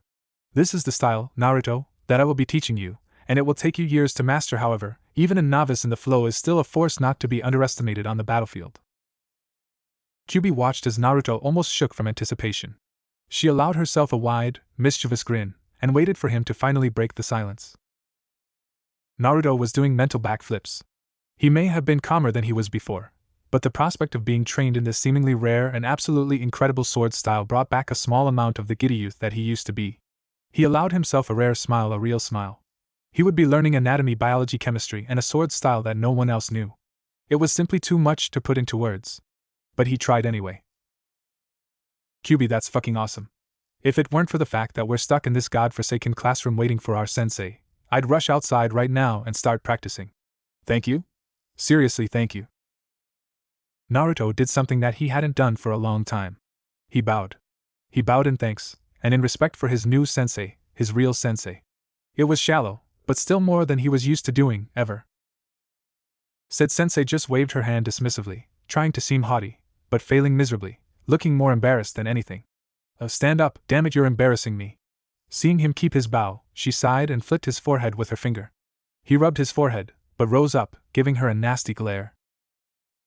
Why'd you flick my forehead? Kyubi huffed indignantly. Because you were being stupid. Naruto pouted. Was not. The fox smirked slightly. Yes, you were. She huffed again in exasperation. Damn brat anyway, you're not getting all of this for free, you know. I'm adding another stipulation to our little deal at this. Kyubi seemed to cackle gleefully, before Naruto shot her a look that clearly said you've gone crazy, haven't you? She quickly cleared her throat and regained her composure, readying herself to tell Naruto what her term was. In exchange for teaching you all of this, I want you to. She almost looked abashed for a second, before becoming mostly serious. I want you to change the look inside of this dreary cell. Before he could ask the obvious question, Kyubi cut in. No doubt, you're wondering just how to change my cage. It's rather simple. The inside of this cage is as much an impression as you were just a few days ago. Meaning, the cage looks this way because it was made to look this way. Only you have the ability to change what it looks like. Right now, it looks like a goddamn sewer, and I do not like living in a sewer. Catch my drift? Naruto nodded towards the Kyubi, with a true look of understanding on his face. They at least had that much in common. Naruto absolutely hated where he lived, and the Kyubi didn't much like where she lived either. Naruto, though, could change that. Before Kyubi could even give him instructions on just how to change her abode, he simply did. The cage and sewer structure melted away, revealing a completely white and blank canvas with which to work. Kyubi looked at the blonde Jinchuriki, stunned that he somehow instinctively knew how to change the structure of her cell. His face was a mask of concentration, and before she knew it, she was in a completely different environment, much more inviting than her previous one. It was a medium-sized room, much smaller than her previous cell, lined on either side with kanji that Kyubi immediately recognized as being the same writing on her collar. The walls seemed to be made of a deep mahogany, and the room itself was dimly lit with what seemed to be candelabras. A roaring fireplace on the far side of the room was flanked diagonally on either side by two matching recliners made out of what looked to be fine leather and goose down. In the middle of the room, a queen-sized bed sat, only a foot above the floor, but with a cushion made out of what looked to be even more goose down. An empty bookcase sat directly parallel the fireplace on the other side of the room, and there was a surreptitiously placed door perpendicular to the bed, leading to places unknown. Kyubi was gape-jawed at the transformation.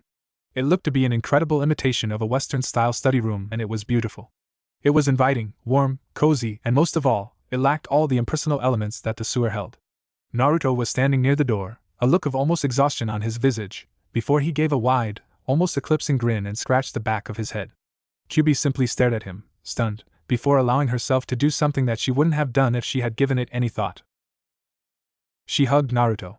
She simply hugged him. After almost 13 years of living in a damn, dank, dark sewer, she now finally had the closest thing she had ever had to a home. Before Naruto knew what he was doing, he had returned the embrace, both enjoying the company. Naruto had been an outcast, an absolute nothing for 12 years, and now that he had at least a modicum of company, he was going to relish it. They stood there for a few minutes, simply enjoying the hug, before Naruto finally broke it off and gave a sheepish smile to the trying real hard to be stoic Kyubi. Before Kyubi could vocalize her thanks to the blonde, however, he walked over to the door and revealed something that took her breath away. It was outside. It was a replication, but it felt real. The trees were swaying under a slight, warm breeze. There were flowers of all kinds, and different forms of wildlife roamed freely. The grass was ankle-deep, and it tickled Kyubi's bare feet to step on it. The artificial sun shone at a perfect angle, casting comforting shadows across the expanse of nature. Birds chirped, sakura petals danced, and the place was alive in so many ways. This time she simply let herself speak her thanks. Naruto, this is absolutely beautiful, so absolutely beautiful, thank you so very much. Kyubi was the one to bow this time, with a small goofily proportioned smile pulling at the edge of her mouth. Kyubi was a tailed beast, a monster, a destroyer, something that struck fear into her opponents, and relished in their desperation and death. It was her nature, and it was what she was created for, it's what she was commanded to do, and what she did without hesitation. And yet, in this relatively short time span spent with this boy, she had changed, fundamentally. She allowed herself a small, wistful, and happy smile. When she had been sealed inside him, she had seen in herself the depths of depression. For 12 years she had wallowed in that depressed hell, and in the course of a few days, this boy, whose kindness knew almost no end, had reversed it. He had been kind to a monster, he had shown pity on the pitiless, and he had given someone who, in her own estimation, did not deserve a second chance, that very thing. Right then and there, Kyubi made a silent promise to herself. This boy would live. This boy would flourish. Uzumaki Naruto would become feared, or loved, whichever he wanted, and she would make sure that she guided him in his endeavors. That much she would make sure of. Before she could ask how he was able to change her cage without instruction, however, He seemed to get a puzzled look on his face, and gave her a somewhat quizzical glance. So changing the inside of your cage is all well and good, but if I'm going to be giving you freedom anyway, you're going to be staying outside of the seal quite a bit, right? Why change the cell when you're not going to spend much time in it? QB, after composing herself, simply smirked for a second before giving a true smile to the demon container. For quite a few reasons. 1. This is where I will live, regardless of where I am. You did a fine job on the redecoration job, by the way. Naruto seemed to blush slightly at the praise before QB continued her lecture. Secondly, where do you think you'll be learning anatomy, chemistry, and biology? To learn those things, you will be entering my seal at night, and while your body rests, your mind will be learning with me. She took a few experimental steps in the grass, almost skipping around, relishing the feeling. Almost absent-mindedly, she continued her explanation. It's a common misconception that the mind needs rest. The physical body needs rest, yes, but the mind is an ethereal existence. It exists almost outside of the bounds of the physical. Because of that, your mind can be in here, with me, learning, and your body can be resting. You'll be as refreshed as you normally are, and you will also be smarter because of it. It's really the most convenient solution. Besides, that empty bookcase that you set up could use some filling up. QB allowed herself a slightly amused chuckle at Naruto's dual expression of both anticipation and anxiety. It was certainly a new concept, that was for sure. Before they could start on a new line of conversation, however, both noticed that there was interference coming from outside of the seal. The pink-haired one seemed to be shouting at Naruto with vigor. Both Vixen and Container scowled, but QB gave Naruto a barely perceptible nod, and before Naruto knew it, he was beginning to fade back into the realm of the living. Naruto! Naruto! Naruto! Sakura had been calling to the seemingly comatose blonde for almost 5 minutes now, and it was starting to get on Sasuke's nerves. Really.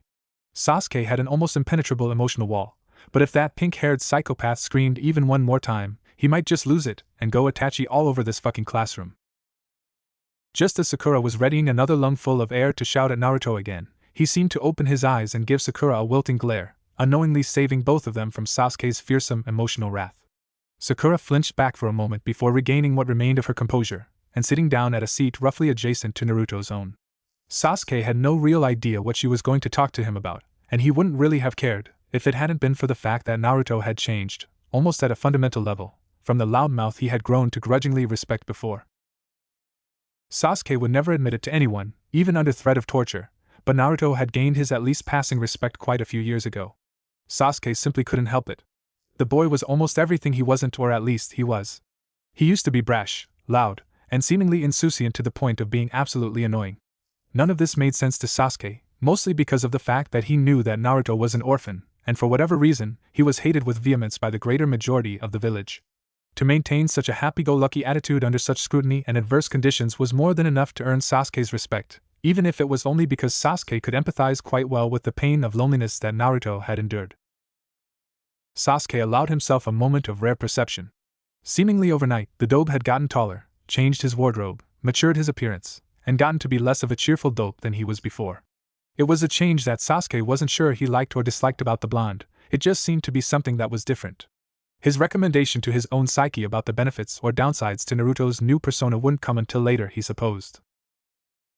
Sasuke prepared himself to completely ignore both Sakura and Naruto, however he had a flash of rare inspiration. Sakura obviously was as curious about Naruto's transformation as he was, and undoubtedly, she would ask questions that he himself would never bring himself to ask. Instead of tuning the pair out, he focused an infinitesimal amount of chakra to his ears, and listened. Naruto, since we're going to be teammates, and all, I was just wondering if you could tell me why it is that you look so different, and act different, than you usually do.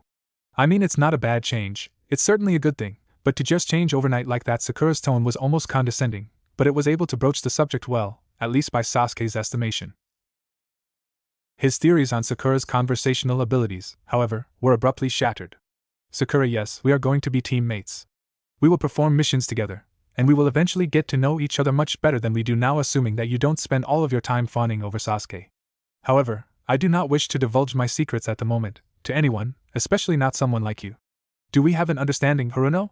Naruto's tone left little doubt that he was holding the greater majority of his emotion back, as his speech came out cold and almost emotionlessly, unless one listened carefully for the spiteful undertones thereof.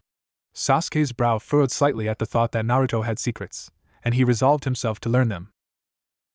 Even more impressive, however, was that Naruto, who, to Sasuke's knowledge, had a tremendous crush on Sakura, would even speak to her in such a way. It was much the same tone that Sasuke used to turn down his own ravenous hordes of fangirls, and Sasuke's respect for the blonde rose just a notch higher. It seemed as though Naruto had either gotten over his crush on Sakura, or he had forced her out of his mind. Either way, it was bound to make a better ninja out of him. That could only work to his favor. Sasuke continued to listen in, as the pregnant pause after Naruto's little tirade had begun to dwindle. But I just wanted to. Sakura's reply was tersely cut off by Naruto's intervening candor. I understand what you wanted to do, Sakura. Naruto's voice rose ever so slightly, and the fact that his voice had deepened was now apparent for all to hear. The tone of his voice, along with his changed appearance, made even Sasuke flinch ever so slightly. It made Sakura, on the other hand, jump back in her seat, eyes quivering from some bank of stored teardrops that she no doubt had somewhere. Perhaps a new form of Suitonjutsu, or a bloodline limit to create fresh sources of salt water. Just thinking about it, the possibilities were enormous. Sasuke's reverie over the possibilities of Sakura's Teary Jutsu was broken as Naruto continued his tirade, but in a slightly more subdued tone than before. If anything, it gave his words even more ice than they previously had. Sakura, as you can plainly tell, I am not in the most jovial of moods. Quite frankly, this entire situation pisses me off to no end. I have things to do, people to go see, and training to commence, and we are stuck in this dingy room waiting for our retarded tardy, sensei to arrive. I have better things to do than sit here and have a conversation with someone who will only serve to irk me even more than I currently am. So, the understanding is this. You will leave me alone for the time being. You will not bother me. You will, in time, come to know exactly what it is that caused my oh so miraculous transformation into a human being that you can actually converse with. Until the time that I so deem you worthy of such information, you will summarily shut up. Do I make myself completely and unequivocally clear, Haruno? Sasuke was stunned, possibly even more so than Sakura. Never in the entire time that he had known Nadobe had he ever heard him speak like that, and certainly not to Sakura. It was cold, calculating, precise, and effective. Naruto's particular rant was now accompanied by a particularly stabbing stare and a visage that screamed irritation. Sasuke subconsciously memorized Naruto's little monologue, modifying it for his own needs, should he ever need it to beat off a particularly virulent strain of fangirl. Sasuke again began to contemplate the ramifications of customized Suitonjutsu, as Sakura began to freely tear up. He began wondering if perhaps this was a blood limit that all women shared, and he found himself again wondering if perhaps women had an instinctive ability to create their own freeform amounts of salt water when necessary for certain Suitonjutsu. The amount of crying that females, on average, did was more than enough to justify in Sasuke's own warped mind the creation of these saltwater Suitonjutsu. Sasuke was brought back from his musings on females and Suitonjutsu, forcefully, when a man entered the room. He was tall, easily 6 feet 4 inches. His first distinguishing feature was that he hid most of his distinguishing features. He had on a blue face mask that covered up to the bridge of his nose, and his forehead protector covered one eye. His silvery gray hair shot up, as if defying gravity, and his one visible eye seemed to exude laziness. Other than that, however, he was fairly plain. A very standard jounin outfit adorned his lean but muscular figure, and if one were to see him on the street, they would certainly just pass him by as yet another faceless shinobi. The man took a look around the room, as if sizing up exactly what he had walked in on. Sakura's teary eyes were turned towards him, as was Naruto's and Sasuke's own jet black ones. The jounin seemed to look at Sasuke with an appraising and almost supportive look, and then his eyes narrowed somewhat when his gaze reached Sakura. However, the jounin dropped the orange book and stared wide-eyed and gape-jawed at Naruto when his gaze finally found him. A pregnant pause followed, and you could cut the awkwardness and tension in the air with a kunai. The jounin seemed to look away from Naruto for a moment, before regaining his composure. His one visible eye curved upward slightly, giving the only real indication that he was smiling, and he uttered his first words to Team 7. Ma, what an interesting mix of people this team has. My first impression of you is that you're pathetic. Meet me on the roof in 1 minute. Ja-ni. With that, the white-haired jounin poofed to the roof, leaving Team 7 to near face fault as they heard his initial impression of them. Sasuke brushed it off and made his way towards the door, his thoughts once again on the ever-present need to kill his brother, temporarily abandoning his quest to learn more about the blonde puzzle on his team. Naruto felt great. As he was walking up the stairs, keenly aware of Sakura's attempt to penetrate his skull with her eyes, he realized that he had gotten quite the load off his chest. He almost sighed with contentment. The look on Sakura's face had been priceless. Betrayal, hurt, offense, all of them had passed on her visage in the blink of an eye, literally. He had certainly gotten the art of being cold and calculating down rather quickly. Naruto followed Sasuke to the roof, where their extremely tardy sensei was waiting for them. Consciously or not, Naruto managed to sit with Sasuke between him and Sakura, facing their sensei, who he noticed was giving him strange and almost scared looks every now and again. It irritated him. So, you're Team 7. I'm your Jounin instructor. Let's get acquainted with each other, any? You, Pinky, go first. The gray-haired man simply pointed to the now undistraught girl sitting to Sasuke's right, and she gave him a quizzical expression. Ne-sensei, what do you mean? What should we say? Sakura's own temerity was reflected in an almost amused gaze from their sensei, who turned his head upwards to glance at the clouds. You know, your likes, your dislikes, your hobbies and your dreams? That kind of thing. Sakura seemed to process this information for a second before returning their sensei's deadpan expression. Why don't you go first? After all, we have no clue who you are. Sakura seemed almost pleased with herself for thinking up such a devilishly clever scheme, and their sensei only chuckled slightly before glancing at the clouds once more. Alright, my name is Hatake Kakashi. I like many things, I dislike some things, I have many hobbies. He seemed almost to be not there while he was speaking, and if Naruto didn't know any better, he would have thought him under some sort of narcotic. As for my dream, you're too young to understand it. Kakashi's gaze stayed skyward, while Sakura whispered to the group, so all we got to know was his name. Naruto nodded slightly before Kakashi returned his gaze to Sakura. So, Pinky, you're up again. Sakura puffed slightly at being called Pinky, but it was quickly dispelled as she shot a sidelong glance to Sasuke, blushing the whole time. My name is Haruno Sakura. I like. She shot another sidelong glance to Sasuke, before gaining what little composure she had left. My dislikes Ino Pig. And mean people. With that, she threw a glare at Naruto, who only shrugged. My hobbies, she giggled again. My dreams, she completely flipped out at this, going into a giggle fit of epic proportions, after shooting another long glance at Sasuke. Kakashi resisted the urge to groan. A lovesick stalker of a genin. Wonderful. Quickly deciding to move on, he pointed to Sasuke. You, the brooding one, go. Sasuke seemed to think for a moment, before answering in his typical brooding and unemotional voice. Uchiha Sasuke. I have very few likes, and I dislike quite a lot. I have no hobbies, but I have an ambition. To revive my clan and to kill a certain man. Sasuke finished on a cold note, giving Sakura dispense to giggle like a horny schoolgirl again, while preaching his virtues. Kakashi simply stared at the boy. So an Avenger. Just as I thought. He put his thoughts aside for the moment, and finally pointed to the person he was truly curious about. You, Blondie, go. Naruto didn't answer for a second. To be honest, he was contemplating what to say. Given the same question only days before, his answer probably would have been something about ramen and becoming Hokage, but now Naruto decided to wing it. Whatever came out, came out. My name is Uzumaki Naruto. My likes are the few people in this village who treat me with respect, training, and a certain vixen. At this, Kakashi's eyes widened ever so slightly, and Kyuubi blushed when Naruto gave what amounted to a mental Cheshire grin. My dislikes most of the people in Konohagaku no Sado, and possibly the Yondaime Hokage. I haven't made up my mind yet. Kakashi's eye widened even more at this, and Sasuke and Sakura both gave him an almost frightened stare. His tone was almost as cold and uncaring as Sasuke's, and to hear that he didn't like the Yondaime. My hobbies, it used to be pulling pranks, now I don't really have any. My dream. Naruto closed his eyes for a second, truly contemplating what his dream was. Up until a few days ago, his only dream was to become Hokage and gain the respect of the village that he thought he so dearly loved. Now, however, things were different. He knew things that he didn't know then, and he wasn't so happily oblivious to his own surroundings. He still wanted recognition from the village, but differently. He wanted them to recognize his power, and especially, that he was no one to be trifled with. He had been kicked around long enough. Simply grinning and bearing it didn't work anymore. He gave a small chuckle before continuing with the last part of his soliloquy. My dream is to make this village see just exactly who I am, one way or another.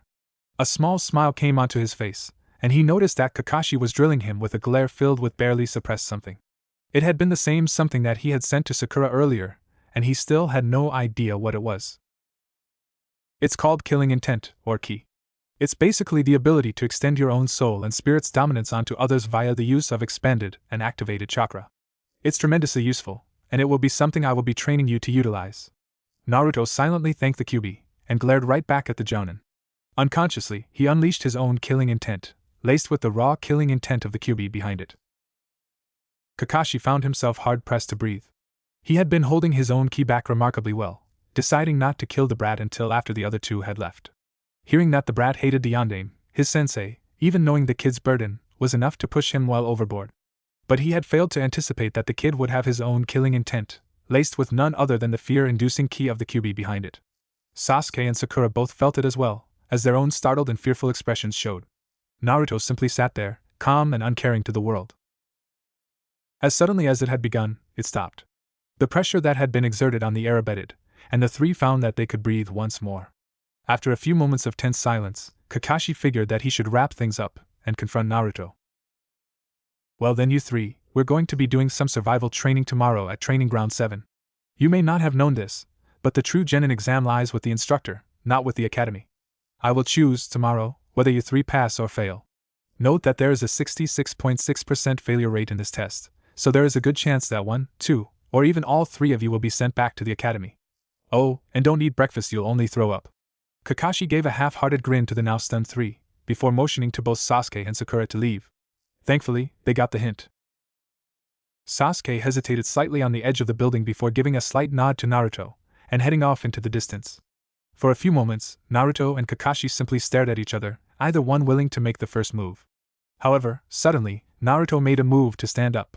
Kakashi released his hand from his kunai pouch, and resumed his deathly glare upon the Jinchuriki with renewed vigor. Naruto simply smirked. Before you give me some lecture on the virtues of the yondaime, save it. I don't have time for such pointless drabble. I need to go get one of my friends in this village, and then head to the Sandaime's office. Kakashi was nearly fuming at this. If Kakashi was anything though, he was pragmatic. He didn't allow the majority of his emotion to show, and simply sighed at the blonde in front of him. Very well. We'll go see the Sandaime. Kakashi watched as Naruto's face changed to one of surprise, at the mention of we. It quickly schooled itself into an expression of irritation, however. I'm afraid that we will not be seeing the Sandaime, Kakashi. Myself and Iruka are going to speak to him about certain matters that I would rather you not be privy to. Naruto steeled his gaze at Kakashi, but of course, Kakashi was a jounin for a reason. He simply stared right back and crossed his arms in defiance. Naruto, we will be seeing the Sandaime, even if I have to drag you to the tower myself. That killing intent of yours was clearly the QB's. If anything, the seal could be weakening, and seeing as how I'm one of the few people left in this world who knows, at least somewhat, how that seal works, I will be present. Naruto's face was impassive for a moment, before it turned into a smirk, much to Kakashi's surprise. Trust me, Kakashi-sensei, I know more about how this seal really works than you ever will. If you really knew how this seal worked, you wouldn't be berating me. Or perhaps, you're not familiar with my impression seal, Kakashi's visible eye widened to the point of shooting above his forehead protector at that comment. His entire body seemed to freeze slightly, and he seemed to almost be contemplating his very existence at that moment. In truth, Kakashi was stunned. He did know about impression seals. It was required history reading for jounin. However, the allegation that Naruto had just made that he had an impression seal, it couldn't be. Kakashi knew about the seal on Naruto's navel. It sported an array of seals, ranging from simple suppression seals, to seals that regulated chakra conversion, and even seals that controlled chakra flow. All of these seals were controlled by the Shiki Fujin over seal. The prospect that Naruto had an impression seal mixed in with all of those. Then it hit him. Naruto looked considerably different than he did when he had been presented with information on him by the Sandaime. That's not to say he didn't know what he looked like. He had been one of the ANBU to save Naruto's life when he had been beaten before, and he had also been one of the ANBU assigned to watch the kid when he was younger. He remembered a child with blonde hair, blue eyes, and small whisker marks on his cheeks. The Naruto that was standing in front of him, however, was completely different. He had jet black eyes, darker yellow blonde hair, and much more defined whisker marks. On top of that, he was taller, leaner, more muscular, and more mature looking than he had been on the picture he had from the Hokage. With all of this knowledge, he came to one conclusion. Naruto had indeed been subjected to an impression seal. And that seal was broken. Naruto eyed the seal. Kakashi's thoughts were running rampant, and they threatened to simply spill out. The ramifications of Naruto having had an impression seal all this time, only a blood relative could put on an impression seal. Kakashi's mind chose that moment to blank. Naruto sighed. The jounin seemed to have figured something out. He had certainly said too much. The QB was groaning in the back of his head, and he felt like slapping himself on the forehead. Now he would have to take Kakashi with him to the Sandaime, if for no other reason than to assuage his sensei's fears about his own seal. Besides, if this Kakashi guy was going to be his sensei, he might as well start off with a gesture of good faith, Kakashi, fine. We'll go get Iruka, and we'll head to the Hokage. Will that do? Kakashi simply stood there for a moment before dumbly nodding his head. They both set off to find a certain dolphin, and then made their way to the Hokage Tower in relative silence. The Sandaime was having a good day. Then again, any day when the out pile of his paperwork was full, and the in pile was empty, was a great day. Paperwork was the bane of a Kage's existence, and quite possibly the only foe that a competent Kage was hard-pressed to fully vanquish. Sandaime let himself indulge in a small chuckle. The things he did for Konoha. He was just about to pull out his favorite orange book from a hidden compartment in his desk, when a soft yet urgent knocking sounded on his solid oak doors. He sighed. Of course, there would be someone here to see him as soon as the paperwork was finished. It was simply a universal constant, he supposed. He called for whoever was behind the door to enter, and was somewhat pleasantly surprised to see a blondish mop of hair peek from behind the door, along with two other nins that he recognized as Yumino Irika and Hataki Kakashi. He was just about to greet Naruto and the others when he noticed that Naruto looked different. Darker hair, new yet somewhat familiar clothes, black eyes, pronounced whisker marks. Sarutobi immediately snapped himself to attention, and with a gesture of his right hand, a squad of ANBU was immediately surrounding the blonde demon container. Sandaime-Majizan, what's all this? Naruto, or perhaps a facsimile thereof, had an almost irritated look on his face, but it quickly changed to a serious expression when he saw the absolute firm and schooled features of the Sandaime. Who are you, and why do you look like Naruto? Answer incorrectly, and it will be your head. Naruto was slightly taken aback by the supposedly kind old man's words until he remembered exactly why he was here, and that he looked considerably different than he used to. A small bead of sweat made its way down his features, until he regained his bearings and got down to business. Sarutobi-Ajizan, I am Naruto. My appearance is the product of Naruto fought to find the right words for the situation, before he was saved in the nick of time by his brother figure, Irika. Sandaime-sama, I assure you, the person standing in front of you is indeed Uzumaki Naruto. I can attest to that myself, as can Kakashi-san here. Irika gave an almost imperceptible elbow nudge to the silver-haired Jounin before said Jounin nodded to the Hokage, still in his stupefied state. The Hokage seemed to mull the situation for a moment, before gesturing for his ANBU to leave. The ANBU captain gave him a gaze that clearly showed concern, but a hardened glare from the aged leader made clear that his orders stood, and as quickly as they had arrived, the ANBU team dispersed. Naruto let out a breath that he didn't even realize he had been holding in, and walked casually up to the Sandaime's desk, before depositing himself in one of the few chairs that sat across from the Sandaime himself. Internally, his thoughts were going a mile a minute. What to say, how to say it, and what questions to ask, were the primary concerns for him to mull upon. Irika and Kakashi both strode to the Hokage and gave a bow of respect, before positioning themselves on either side of Naruto, sitting down in identical chairs. For a few moments, no one said anything, and the Sandaime simply fixed his gaze on Naruto, still trying to discern if the boy sitting in front of him was really the boy that he knew and cared for. It was eventually Naruto himself that broke the tense silence. Aji-san, I know I look different, but I guarantee you, I am Naruto. In fact, the reason I came here is due to the reason why I look different. These two are here because they both know of the situation, if only somewhat, and probably deserve to know about the whole thing as much as you do. Naruto's stomach was doing flip-flops in his stomach under the scrutinizing glare of the third Hokage, before the Hokage's gaze turned to one that Naruto had seen many times before. It was a gaze of understanding and joviality, and it was the way that he looked at Naruto when he usually came to visit. I believe you, Naruto. After all, you are the only person who still calls me an old man.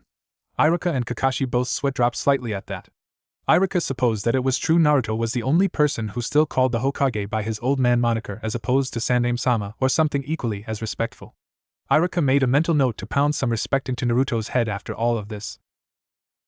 Naruto simply scratched the back of his head while giving the Sandaime a sheepish grin. Naruto had called the Hokage an old man for as long as he could remember, and it had taken on the status of being a term of endearment between the two.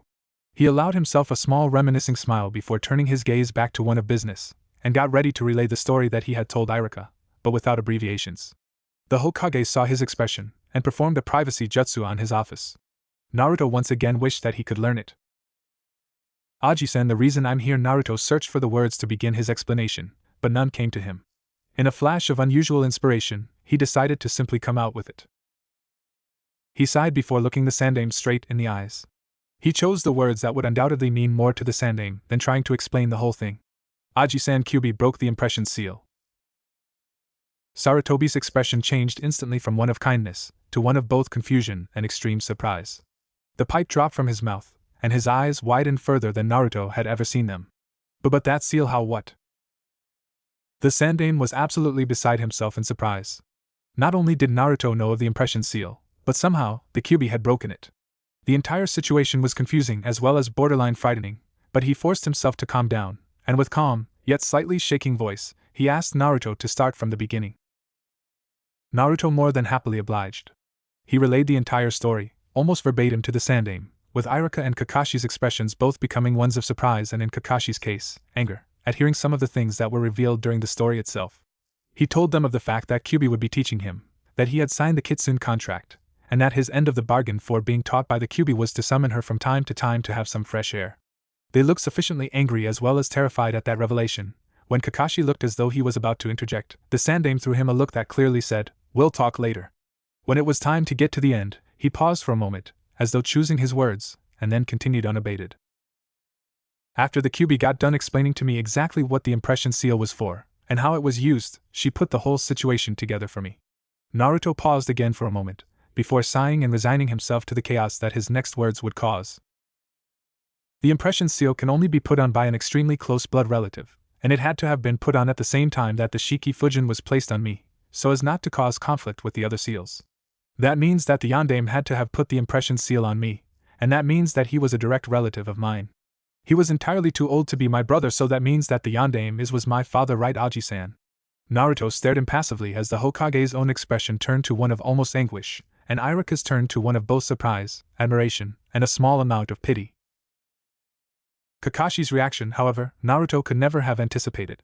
The desk in front of Kakashi shuddered with the impact of Kakashi's fist, and with a glare that would have killed lesser men, he stood up and met the Sandaime's own gaze with his own. "You lied to me. My sensei's child did not die. All this time, all of this goddamn time, and now you never told me, damn you. I was supposed to be his godfather. I would have looked over him, protected him, provided for him, and yet I was never told." Kakashi was shaking with barely repressed rage by now, and Naruto's expression was one of astonishment. Hatake Kakashi was one of his father's students. What's more, he was supposed to have been his godfather. Not only that, but this man, who Naruto could never remember meeting before in his life, was practically oozing killer intent on Naruto's behalf for not being allowed to care for him as a child. Unbidden, a smile came to Naruto's face, and his respect for the man sitting to his right jumped up considerably. Iruka, by this time, was restraining Kakashi from jumping over the desk to accost the Hokage, and surprisingly, the Sandaime looked almost ashamed. Naruto wondered if perhaps his unofficial grandfather figure was truly remorseful for his actions. The silence in the room was broken by Sandaime's own shaking voice. "It was never my decision, Kakashi. When the sealing took place, Yondaime-kun made sure to let me know that no one, aside from Jiraiya, myself, and his mother, would know who he really was." Of course, his mother. The Sandaime trailed off with a pained expression on his face, to the confusion of everyone in the room, before he resumed his speech. You have to understand his reasoning. He knew that his son was going to have a hard life, and while he knew that if the populace were to know that Naruto was his son, it would make it easier on him, it would also create even larger problems. He believed that Naruto would still have his mother, at least to a certain extent, but Kakashi seemed to deflate slightly at the old man's words, but his gaze was still one of intense and burning defiance. Even Kakashi looked confused, however, at the constant references to Naruto's mother. Sarutobi let forth a heaving sigh, before repositioning his pipe in his mouth and continuing his explanation. "You know as well as I do that Minato had many enemies, both inside and outside of Konoha. While the populace may have accepted Naruto more freely if they had known his heritage, it was never a guarantee. They could have thought it a lie, just as easily as they could have embraced it. It was a 50-50 chance of either complicating the situation or making it better. However, it would have been an almost guarantee that if people freely knew that his son was alive, Naruto's life would have been in immediate and unrelenting danger. Do you really think that the stone or the cloud would have left him alone, after the infamous yellow flash decimated so many of their shinobi? There's even no real guarantee that he would have been safe from his enemies on the council, or in certain factions among Konoha's elite, as he had made quick enemies with quite a few on the council, as well as in certain ANBU divisions. In the end, Kakashi, Naruto would have been in even more danger if people had even thought that Naruto was Minato's son, than if people had no idea." Kakashi's glare had completely died down by now, and he was slumped in his chair, with his one visible eye towards the floor. If Naruto didn't know better, he would have thought he was trying to keep from crying. Before the Sandaime could continue again, Naruto's one burning question made its way to the front of his mind, and he knew that he needed to know. Sandaime and all of this gives me so many more questions, but there is one question that I really want answered. Naruto paused for a moment before fixing his gaze back on the old man. I now know who my father was and I even know his first name, but who was my mother? The Sandaime seemed to stiffen at this, and Irika's expression was simply one of confusion, much the same as Naruto's. Kakashi simply had an intensely pensive look on his face. Sandaime rubbed the bridge of his nose, before taking a long drag of his pipe. Naruto, your father and your mother's relationship was kept almost as much of a secret as your own heritage was. This is due to the fact that your mother's clan, if they had known of the relationship, would have strictly forbidden it, and because of this, they decided to keep their romance a secret from almost everyone, including Kakashi. Kakashi was simply told that Minato would be having a son, but the Yondaime refused to tell him who exactly the mother was. Sarutobi sighed once more, and looked Naruto directly in the eyes. Your mother is actually the reason why the impression seal was placed upon you in the first place.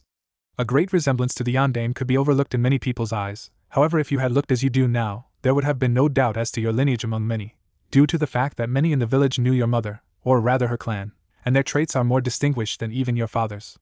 Mind you, even though that particular clan's features can be overlooked just as easily, at the time, there was a bit of a rumor that the Yondaime was involved with. Well, let's just say that with the rumor, had you looked as you do now, there would have been no doubt. Kakashi stiffened completely at this admission from the Kage, and his one visible eye started shaking. You don't mean the rumor was true? His black eyes, oh my god, Kakashi was now shaking even more than he was before, and even Irika looked as though he had caught on. Naruto, on the other hand, was oblivious. Yes, it makes sense now. Your father didn't give you your impression seal to pass on his own genetics to you, but rather to disguise you. Naruto was still puzzled, and the Kyuubi seemed to pick up on it. Isn't it obvious, kid? Your true eye color, what one group of people in Konoha has ever had jet black eyes? Naruto mulled on this a moment, before realization hit him in a flash. Before he could speak, however, the Sandaime beat him to it. Naruto, your mother's name was Uchiha Masao. Naruto promptly fainted. Naruto. Naruto's eyes opened ever so slightly at the sound of his name being called, and he began to wonder just what was going on, and where he was. Naruto, come on Naruto, damn it, what did I always used to do when Hinata fainted? Memories of the prior conversation came back to him in a flash. His father, the reason behind the seal, his mother.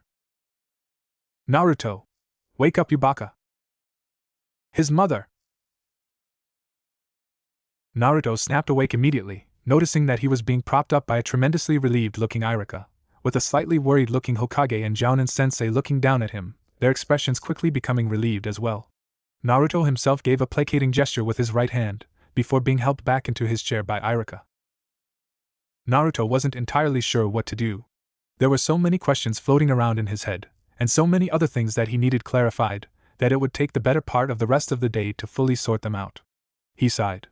There was a story behind all of this, he was sure, and most of his questions would probably be answered if he simply asked the old man to relay it. Besides, if there was one thing that Sarutobi was good at, it was weaving a good tale, even if it was non-fiction. Aji-san, tell me everything. I want to know about myself, I want to know about my parents, and I want to know what's left. I've had a lot of secrets withheld from me lately, and I'd like it for that to stop. Just tell me everything. Everything. Truthfully, Naruto was just a bit peeved. Within the space of about 2 days, he had gone from knowing absolutely nothing about himself to having his entire life changed, and he would much rather have it all come out now instead of having to learn it piecemeal from different sources. Sarutobi seemed pensive for a moment. His pipe was alternatively smoldering and burning brightly at short intervals, and from past experience, Naruto knew that as a sign that the old Hokage was thinking rather hard. Finally, it looked as though he came to a decision. I've already told you quite a bit, I suppose I should simply get it all out there. Although, are you sure you want Irika and Kakashi to hear this? All eyes in the room turned to Naruto, and he seemed to furrow his brow for a moment, before his normal determined look reappeared on his young visage. Hi. Irika is someone I trust implicitly, and Kakashi, well, I suppose if anyone outside of me and Irika deserve to hear this, it's him. So yes, I want them included in this. Irika's expression warmed considerably, and Kakashi's own cyclopean look seemed to alternate between thankfulness and warmth, before schooling itself into impassivity. Both sat down, and after a few moments of contemplation, the Hokage commenced telling the story. It all began about 1.5 years before the Kyuubi attacked. Your father, having been wounded while trying to perfect one of his jutsu, had been taken to the hospital, where one of the best medic neens of our time, your mother, attended to him. Apparently, your father was quite taken with her the moment he laid eyes on her, and promptly asked her out. Your mother, being of the same mind towards him, just as promptly accepted. Of course, it probably helped that your father was a bit of a heartthrob among the female population of the village. Sarutobi chuckled here for a moment, before continuing. They had a fairly good relationship going for almost a month, before the Uchiha Council got wind of it. They were, of course, incensed that one of their own was in a relationship outside of the bounds of what a proper Uchiha should be in. They were of the mind that Uchiha should marry nobility, or even within the clan, therefore keeping their own bloodline unpolluted, or some such nonsense. They expressly forbade your mother from seeing the yondaime. Sarutobi took a puff on his pipe and his eyes seemed to be a visage of almost anger before he schooled his expression once again and began relaying the rest of the story. It didn't really help that your mother wasn't exactly liked within the Uchiha inner circle, either. According to them, Uchiha were supposed to be feared warriors, not medics of all things. Don't misunderstand me, either your mother was a very competent ninja, easily meeting the requirements for being a chunin, however her main role within most ninja-related things was to be the field medic, and because of this, she saved countless amounts of lives. To be honest, as a medic nin, she was second only to Tsunade, and even on par with Kakashi's own teammate, a girl named Rin, but that's another story. Of course, your mother and father had no intentions of obeying the stuck-up Uchiha Council, and as such, they continued their romance unabated, albeit in much more secret conditions. They would meet very surreptitiously, either at your father's own estate, or at some of the more private eating establishments, and you could often find them simply gazing at the stars under henge.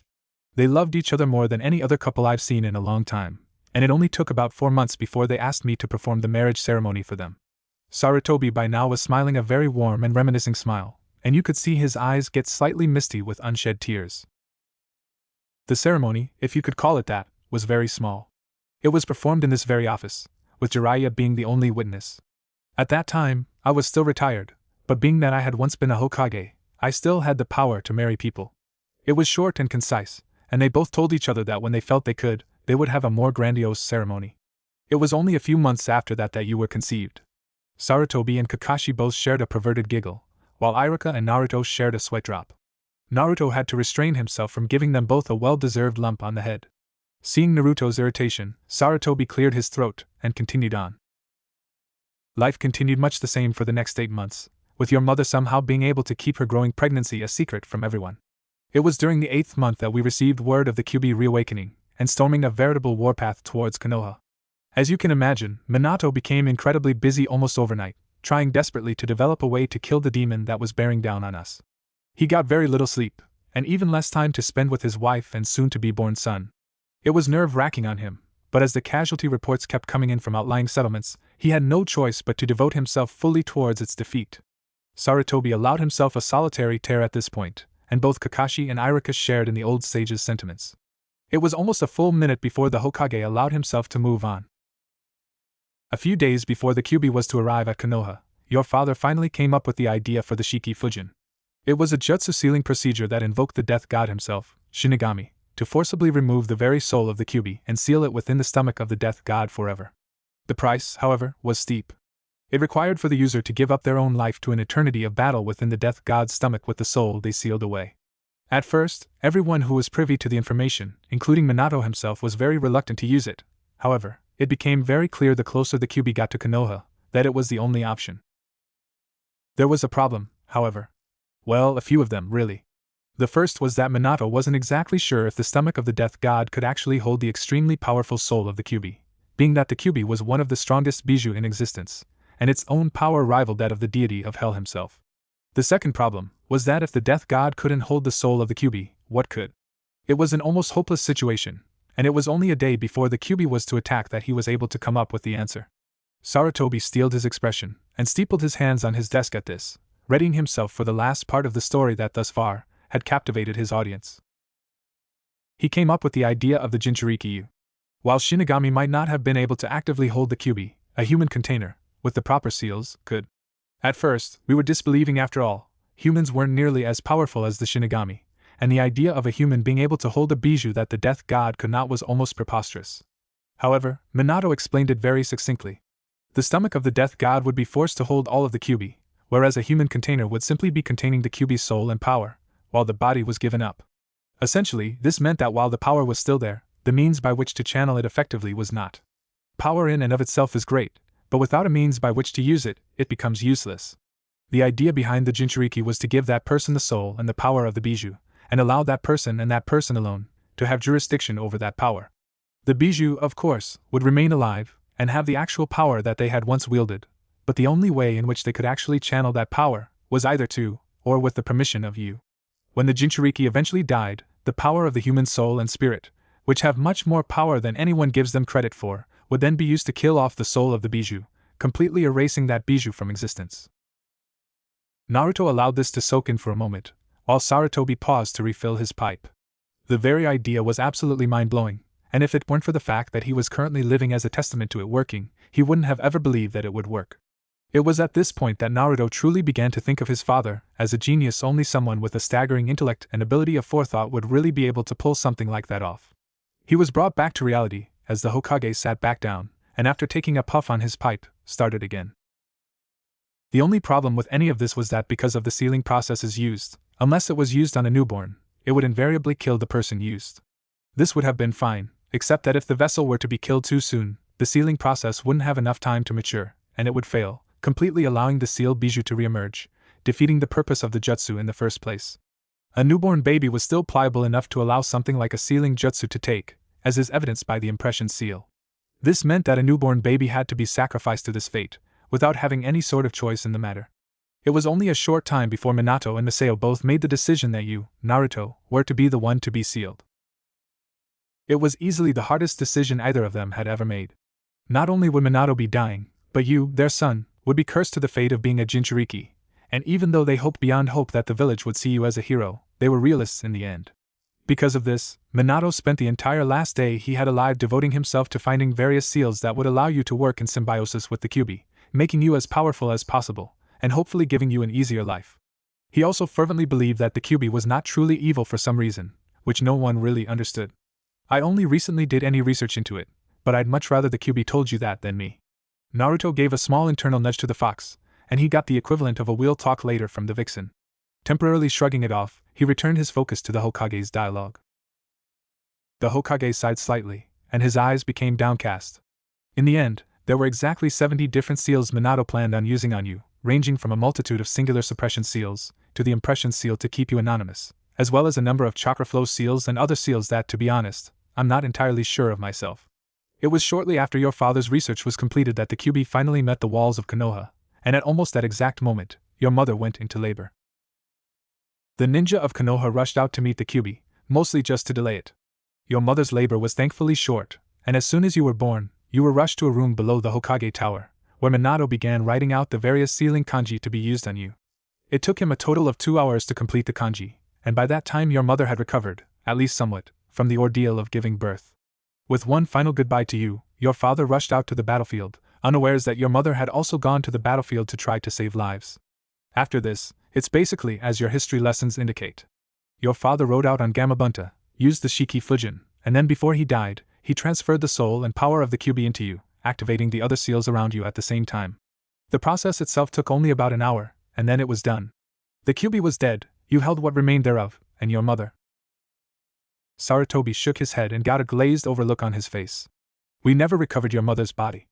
As near as we know, she was killed while attempting to evacuate a load of wounded from the battle zone.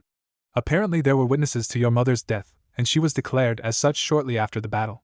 At the time, there was a rumor that the Yondaime had a son, and that boosted morale for a little while, but because of his last wishes, I was forced to dispel that rumor, and tell them all that while the Yondaime had indeed had a son, you had been killed, even though you weren't. It was shortly after that you were announced as the container of the Kyuubi. It was a calculated risk. Either they would see you as a hero, or they'd curse you. Obviously, they didn't see you as the hero as your father and mother wanted, and I was forced to make the rule to forbid them from speaking of it. It was truly the saddest day the Leaf has ever endured. Sarutobi shook his head ruefully, and both Irika and Kakashi had a stern look on their face. The atmosphere was, in a word, solemn. Naruto simply sat there, allowing himself the luxury of absorbing all of the information that he had been presented with. It was the stuff of tragic plays, not real life. He slumped in his seat and thought one thing. I have no family left alive. I'm all alone, completely alone. The Hokage took that moment to do what he does best. Give Naruto hope. Naruto, I know this is a lot to take in. But if it's any consolation, there are things left for you to remember your parents by. They cared about you deeply, Naruto. More than you could ever know. They knew that you would have a hard life as such. They gave me dispense to see to it that when I believed you were ready, you were to inherit their legacy.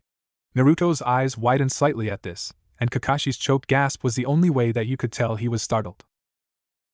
The Hokage walked around his table to a small safe hidden behind a picture frame, and opened it, revealing a small set of keys in his hands. He walked to his intercom, and signaled to his secretary to cancel anything that he might have scheduled for the rest of the day, and motioned to Naruto to stand and follow him. Naruto, I believe that you are ready. The Hokage was being ambiguous again. Naruto hated when the old man was ambiguous.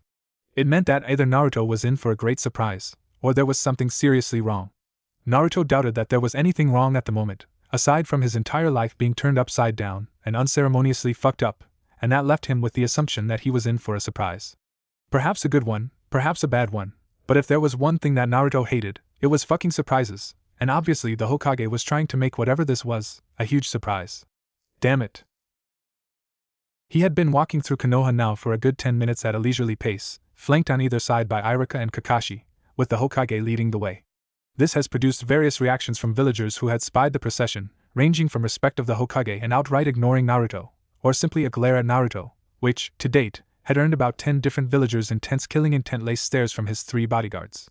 It was an interesting feeling, being stuck up, for he wasn't sure if he hated it because he hated being protected, or if he loved it because he liked having people that stuck up for him. It was certainly an interesting conundrum. Of course, there were the few that actually gave Naruto a smile or at the very least, a nod of the head. Naruto mentally added those people to the list of people that he would protect if it came down to it. He would be a ninja for those that accepted him, not for those who didn't. To Naruto, it was just that simple. It was then that a particularly inebriated villager decided to get made an example of. "A demon brought Miryu, I got something, hick for ya." He was probably in his 40s, and he certainly looked as though he hadn't bathed for months, probably used all his available money to buy booze, Naruto surmised. The other particular thing of interest was that he was unzipping his fly, and looked as though he was making to relieve himself on Naruto. This proved to be his undoing.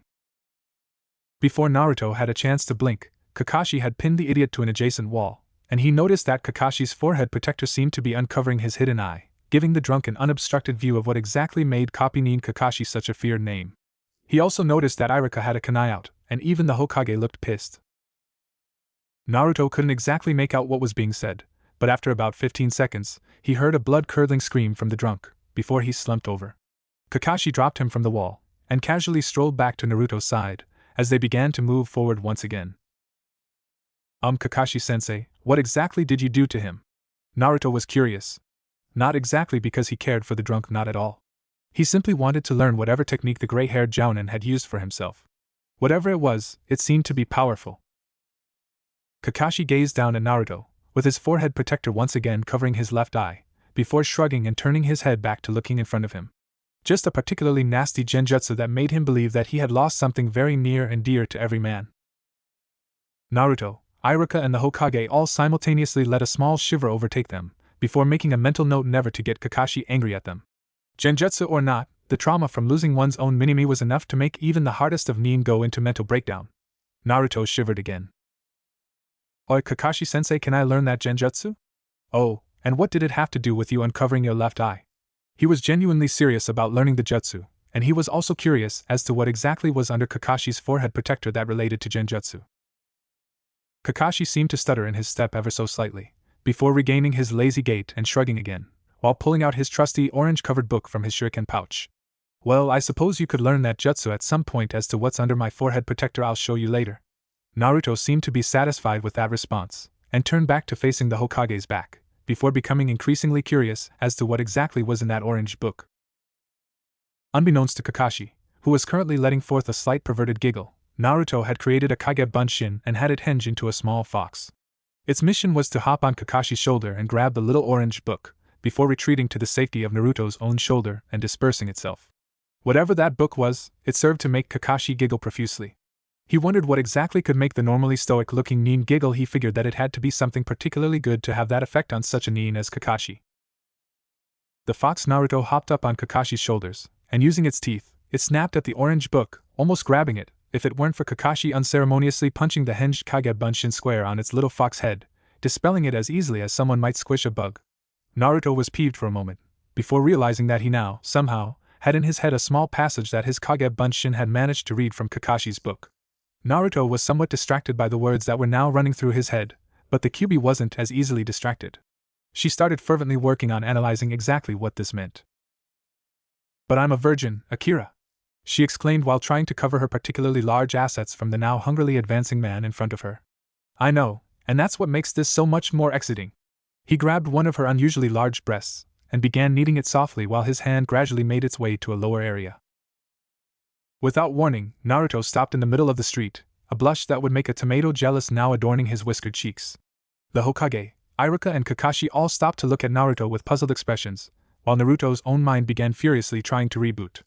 Contrary to popular belief, Naruto wasn't nearly as naive about sex as people thought he was. After all, it required a large amount of research to create the Oryoku no Jutsu, and his sex ed as it were came almost exclusively from his experiences thereof. After about 30 seconds of Naruto not moving, Iruka began to actually get worried. He began walking over to the now only semi-conscious Naruto, before Naruto seemed to shake himself from his daze, and set his own gaze on the Cyclopean Jounin. "Kakashi-sensei, you really are a pervert, aren't you?" Naruto watched as Kakashi's own eye widened, as Iruka shot a death glare at him. The Hokage seemed to be simply amused. Kakashi's own visage seemed to set itself into one of amusement rather quickly, however. "Oh ho ho, do you like my book, Naruto? I can get you a copy, although it's technically illegal." Kakashi had a fake pensive look on his face, and he started tapping his chin, as if debating the merits of giving a 12-year-old a pornographic novel. As a testament to Naruto's increased mental prowess, however, he quickly put Kakashi in his place. "Sure. Just have it delivered to my apartment, or something."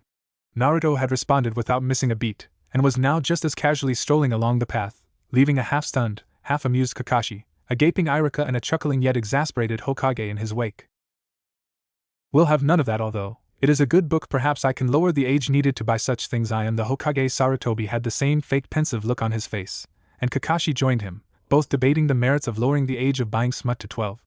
Needless to say, Iruka was just standing there, doing a rather interesting imitation of a fish, before the Hokage and Kakashi seemed to giggle to each other conspiratorially and resumed their positions on either side of Naruto. It had been a rather interesting diversion, Naruto decided.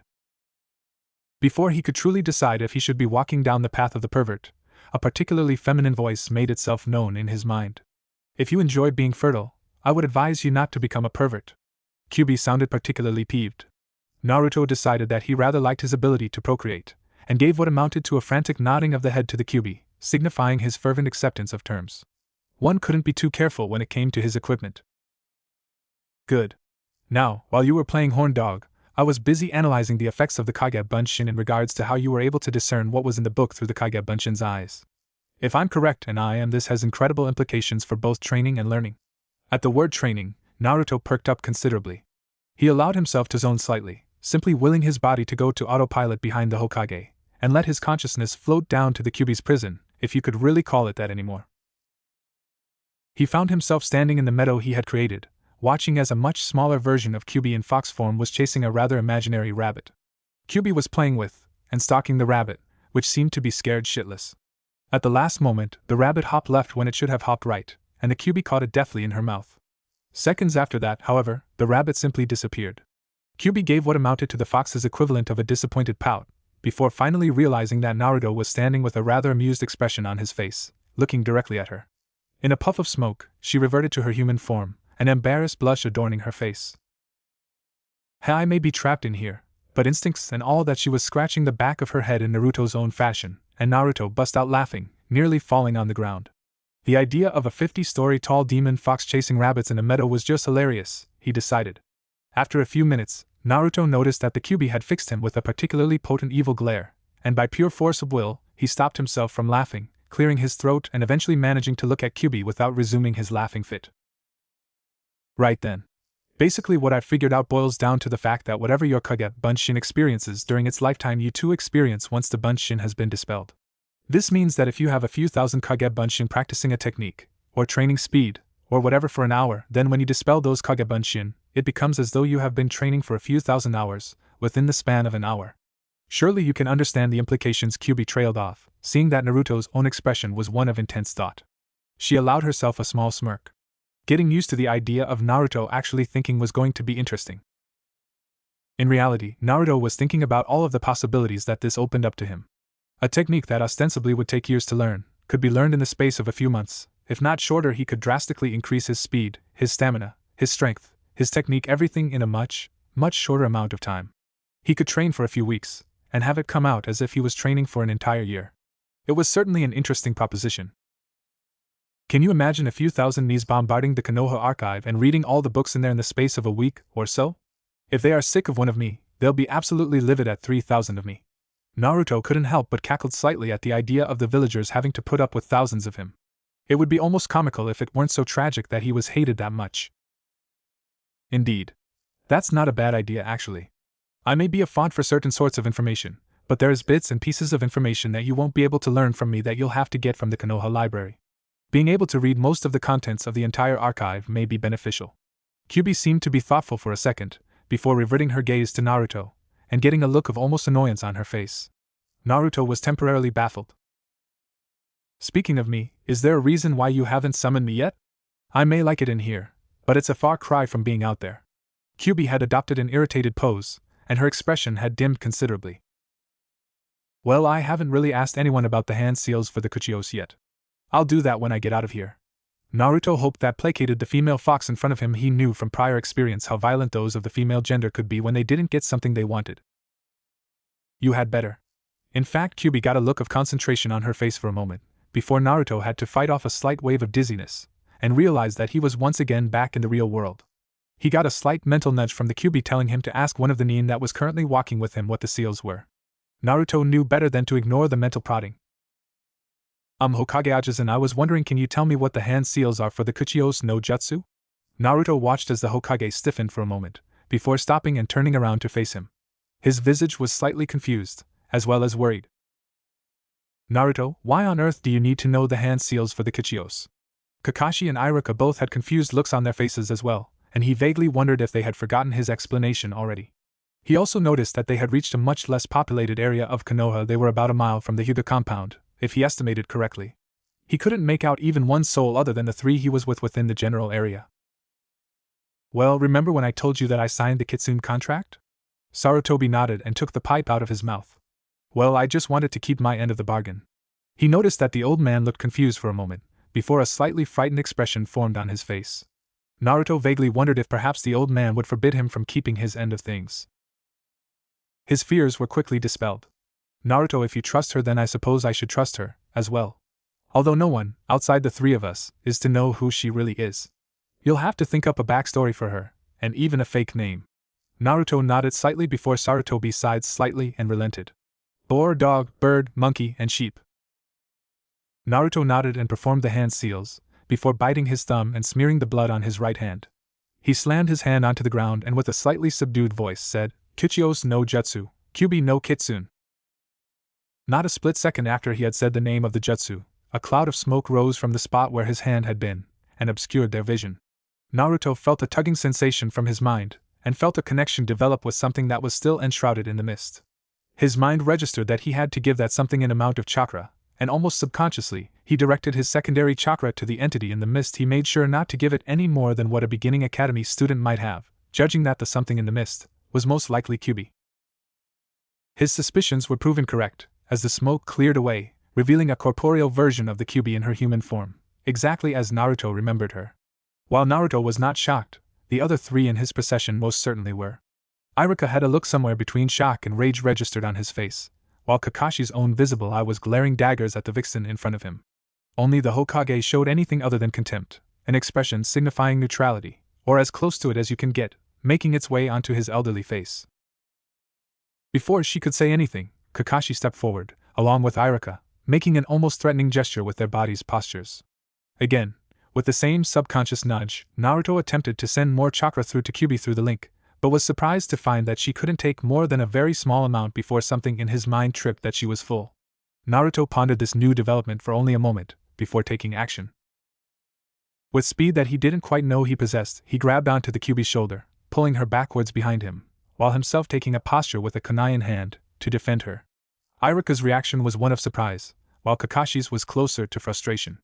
Naruto himself simply strengthened his posture, while tightening his grip on his kunai. If Kakashi wanted Kyubi, he would be forced to go through him. Kyubi, on the other hand, was astonished.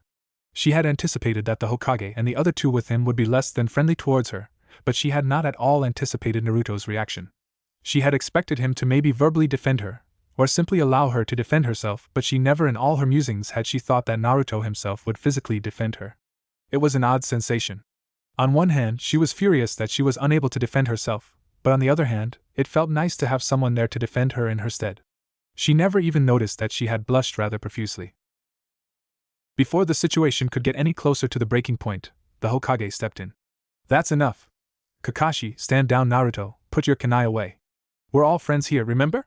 The tension in the air was palpable, and it was only diffused by Kakashi backing down from his threatening posture, and Naruto stowing his kunai. The two locked eyes and eye for a moment, before both returning their gaze to the Hokage.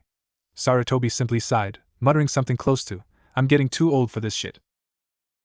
We can deal with any animosity once we get to our destination. For now, what say we simply make our way there, without any more diversions, eh?" Iruka simply nodded his head curtly and resumed walking, while Kakashi did nothing but stow his hands in his pockets and speed up so that he was ahead of Naruto. Naruto resumed walking behind the Hokage, making sure to keep himself between Kakashi and Kyuubi at all times.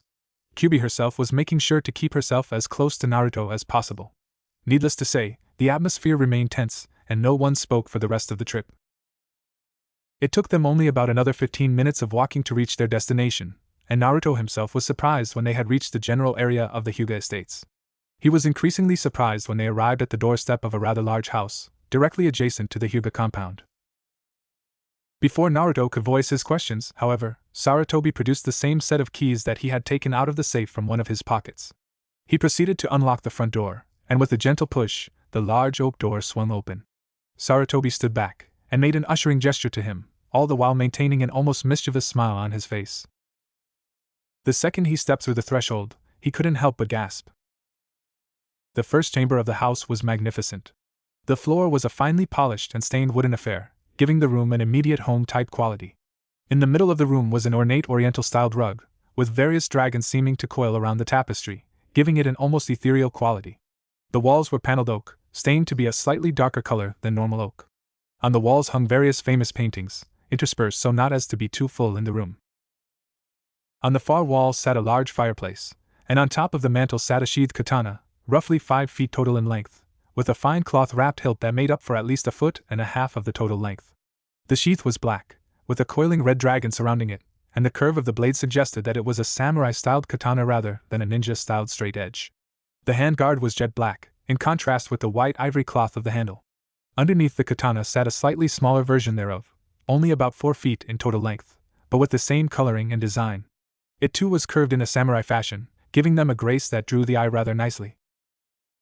On the ceiling there was a rather simple chandelier that brightly lit the room, along with the help of 2 west-facing windows that allowed the sunlight to flow in freely. There was a cloth-draped couch, and what looked to be various recliners situated to either side of it, all of them facing the fireplace and the rug.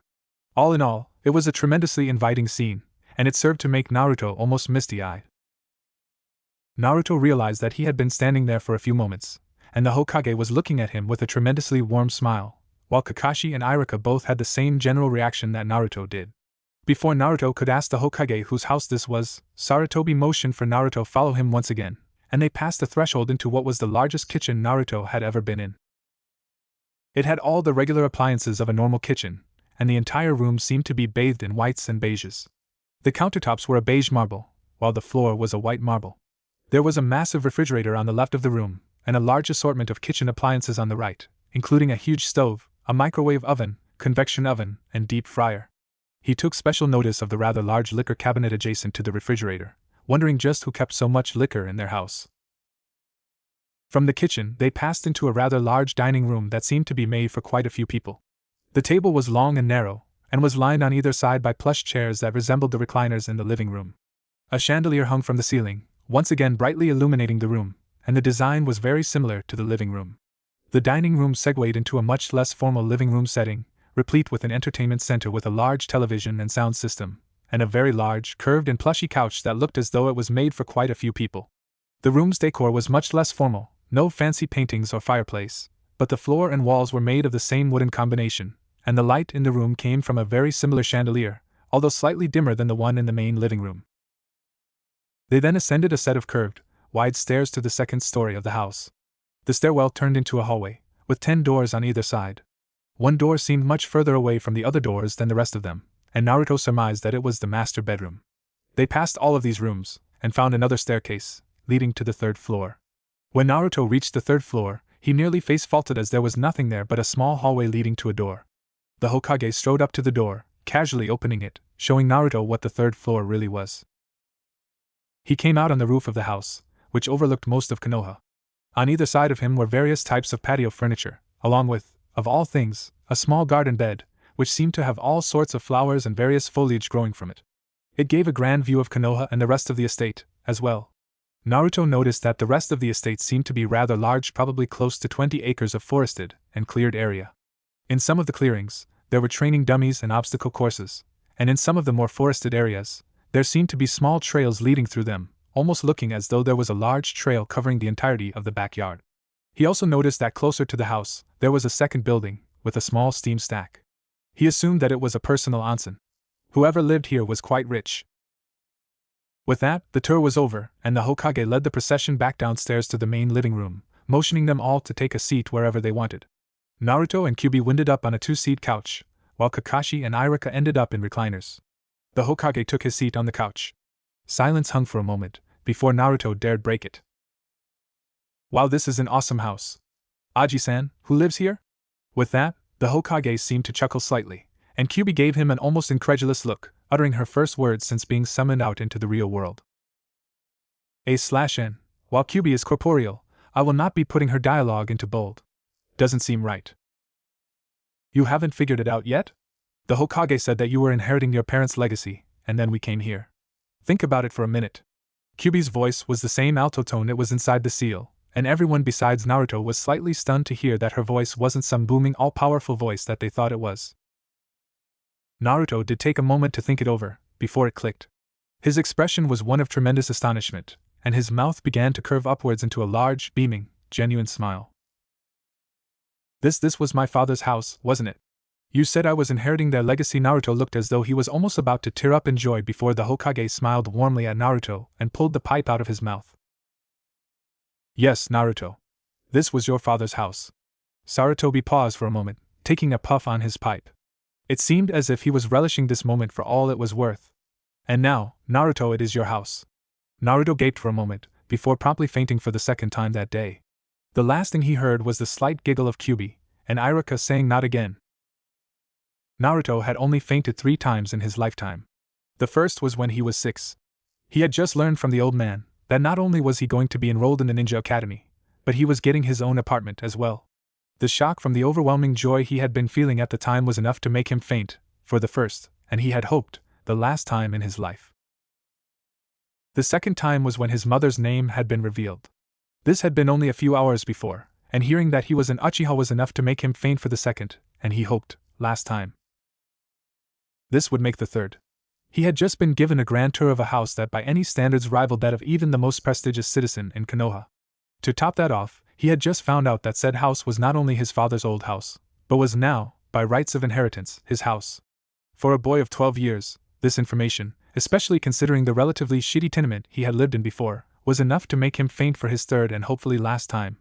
It was by some stroke of luck that he managed to come to only a minute or two later.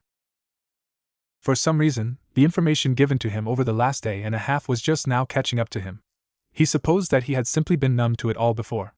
After all, he had been living in a virtual hell for 12 years of his life, and within the span of about 36 hours, that hell had been dampened considerably. He was a different person. He knew his parents. He knew of the Kyuubi. He was to be trained by the Kyuubi. He had the possibility of developing the Sharingan. He had a house. A smile, a genuine smile, adorned his face. Normally, his smiles were forced. He had long ago practiced and mastered the art of putting up a mask, an impenetrable emotional wall that nothing could break. His entire life had been lived under the shadow of a mask and under the stigma of a seal, multiple seals, if truth be told. In the space of a relatively small amount of time, that mask, along with one of the seals, had been shattered. He had ceased to be the orange-wearing freak that smiled all the time and wallowed in his own personal hell. He was becoming something different. He had an opportunity now, the ability, the means, the will, and the know-how to become something different. It was refreshing. It was incredible. It was enough to make Uzumaki Naruto smile, the first genuine smile that he had truly ever smiled in quite some time. It felt good. The occupants of the room that he was currently in noticed it as well. Iruka was truly happy for the boy. In the short amount of time that he had known Naruto, he had come to know that rarely did the boy smile because he was happy. This smile had shone with mirth and a genuine happiness that he had seen on Naruto's face only a handful of times. It was truly a sight to behold.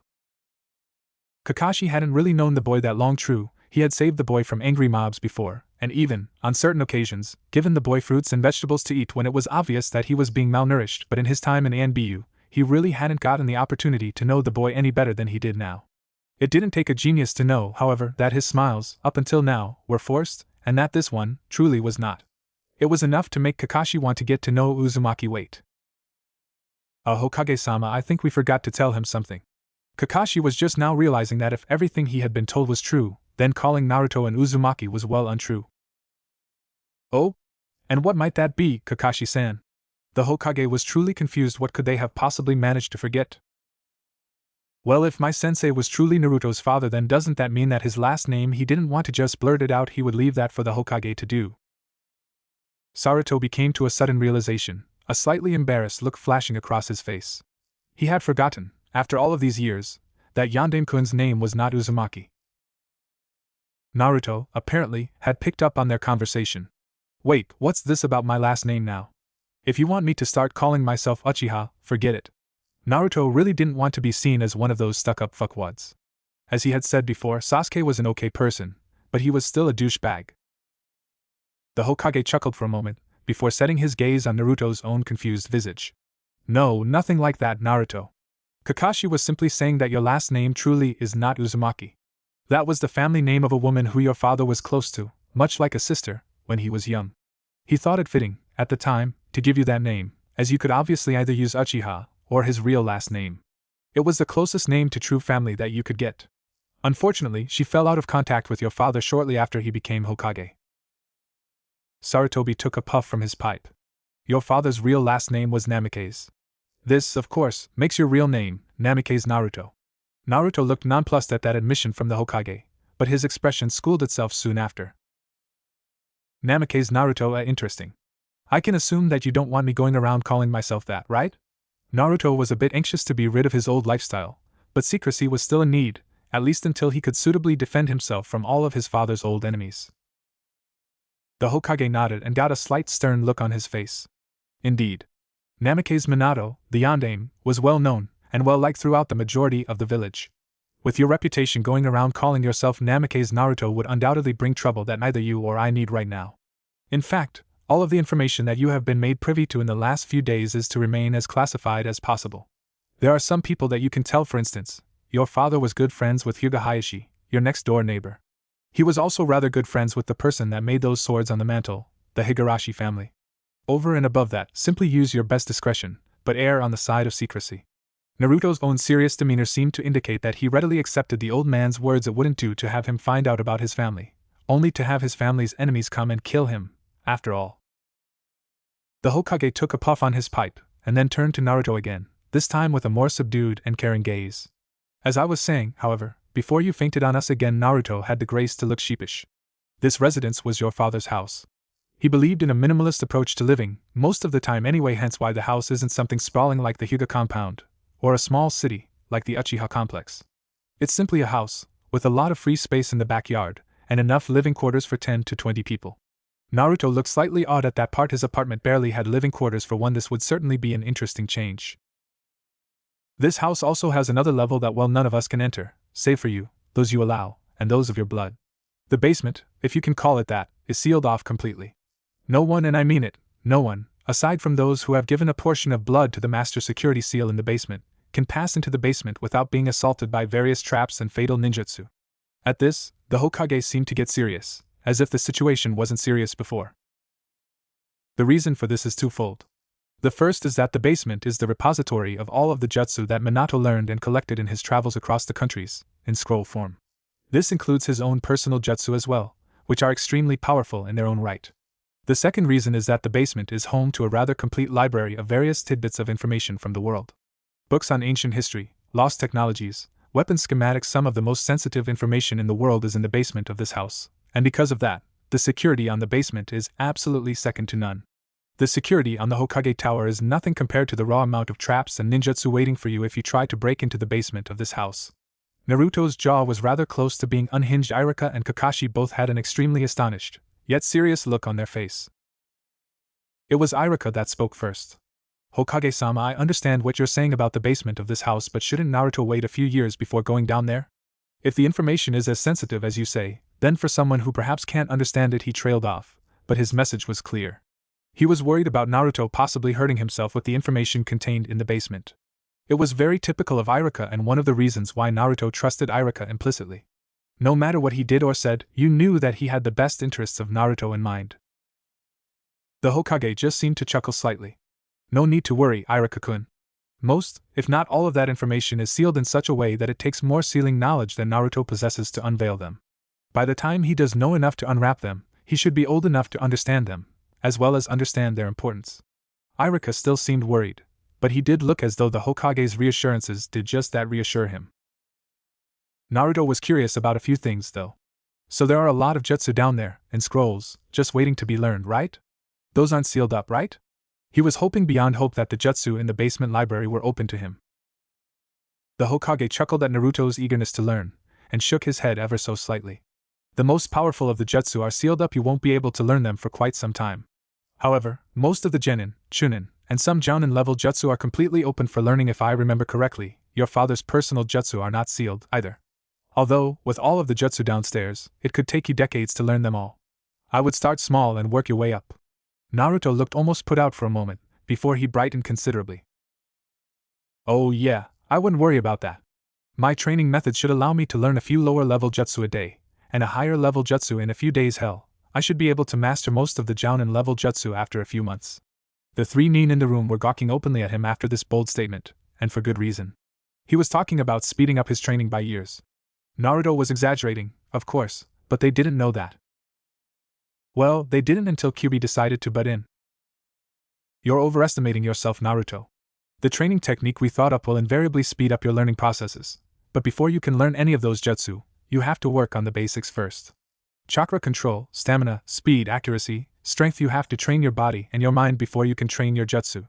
Naruto gave Kyuubi his best attempt at a withering look, but she just brushed it off as though it were nothing. The Hokage regained the use of his vocal faculties first. If I may ask, what exactly is this training technique you have thought up for yourselves that will speed up your training by such a drastic amount? He was looking at Kyuubi now, giving her a stern look, as if daring her to say the wrong thing. She simply smirked and waved her hand dismissively. It's a product of the Kage Bunshin no Jutsu. Whatever the Kage Bunshin experiences within its lifetime is passed on to the original when it is dispelled, right? Well, considering that with my help, Naruto can make literally thousands of Kage Bunshin at a time, it's not hard to figure out that it can be an absolute godsend when it comes to training. What would take years to learn can be learned in the space of a month. What would take a month to learn can be learned in the space of a week. What would take a week to learn would take a day or so, etc. The Hokage looked almost awestruck, something that you don't often see on the face of the strongest ninja in the village. Irika and Kakashi both had looks of intense thought on their faces, as if trying to find deception in the Kyuubi's words. That is tremendously ingenious. The ramifications of such a thing. The Hokage trailed off, getting a thoughtful look on his face for a moment, before seeming to reach a conclusion. But I assume that Naruto is really the only person able to do such training. No one else has access to such absolutely gigantic chakra reserves. He kept his pensive look for a few more moments, before chuckling and almost outright laughing. Naruto, you just keep surprising me. He reached over from his spot on the couch to ruffle Naruto's hair, which gained a slightly sour look from the boy, before he gained a sheepish grin. It was touching, until Kakashi decided to speak his mind. Hokage-sama, you have to be aware that this could simply be a trick. There could be an unknown side effect to the jutsu, or using her chakra before Naruto uses it. I suggest we test it in a controlled environment to assure that the Kyuubi isn't simply trying to gain her freedom. Kakashi was by this time glaring daggers at Kyuubi, who was glaring right back. At that moment, she truly wished she had access to all of her chakra. Before Naruto could step in to defend her, the Hokage held his hand up in a gesture that Kakashi knew meant to stop what he was doing. He complied, albeit reluctantly. The Hokage seemed pensive for a moment, before gaining a serious demeanor and turning to address Kyuubi. Kyuubi, I have wondered 12 years ago, Minato-kun told me that he believed you were not the evil demon that people portrayed you to be. I have done some limited research into the subject, which has yielded some rather interesting results. I could elaborate on my own, or you could be so kind as to explain to all of us what exactly happened to lead up to the events of 12 years ago. His face was set in stone, schooled into complete neutrality. It was a look that Naruto had seen only a few times on the old man's face, and it usually was there to hide his true emotions during sensitive diplomacy. The few times he had seen that face, it had been right before someone who had been accused of hurting him had been outed as doing just that. It was the ultimate in a detective's face. Naruto sent a mental nudge to Kyubi, letting her know that he was ready to just tell them all to fuck off, but interestingly enough, she simply gave him what amounted to a shut up and listen. He decided to do just that.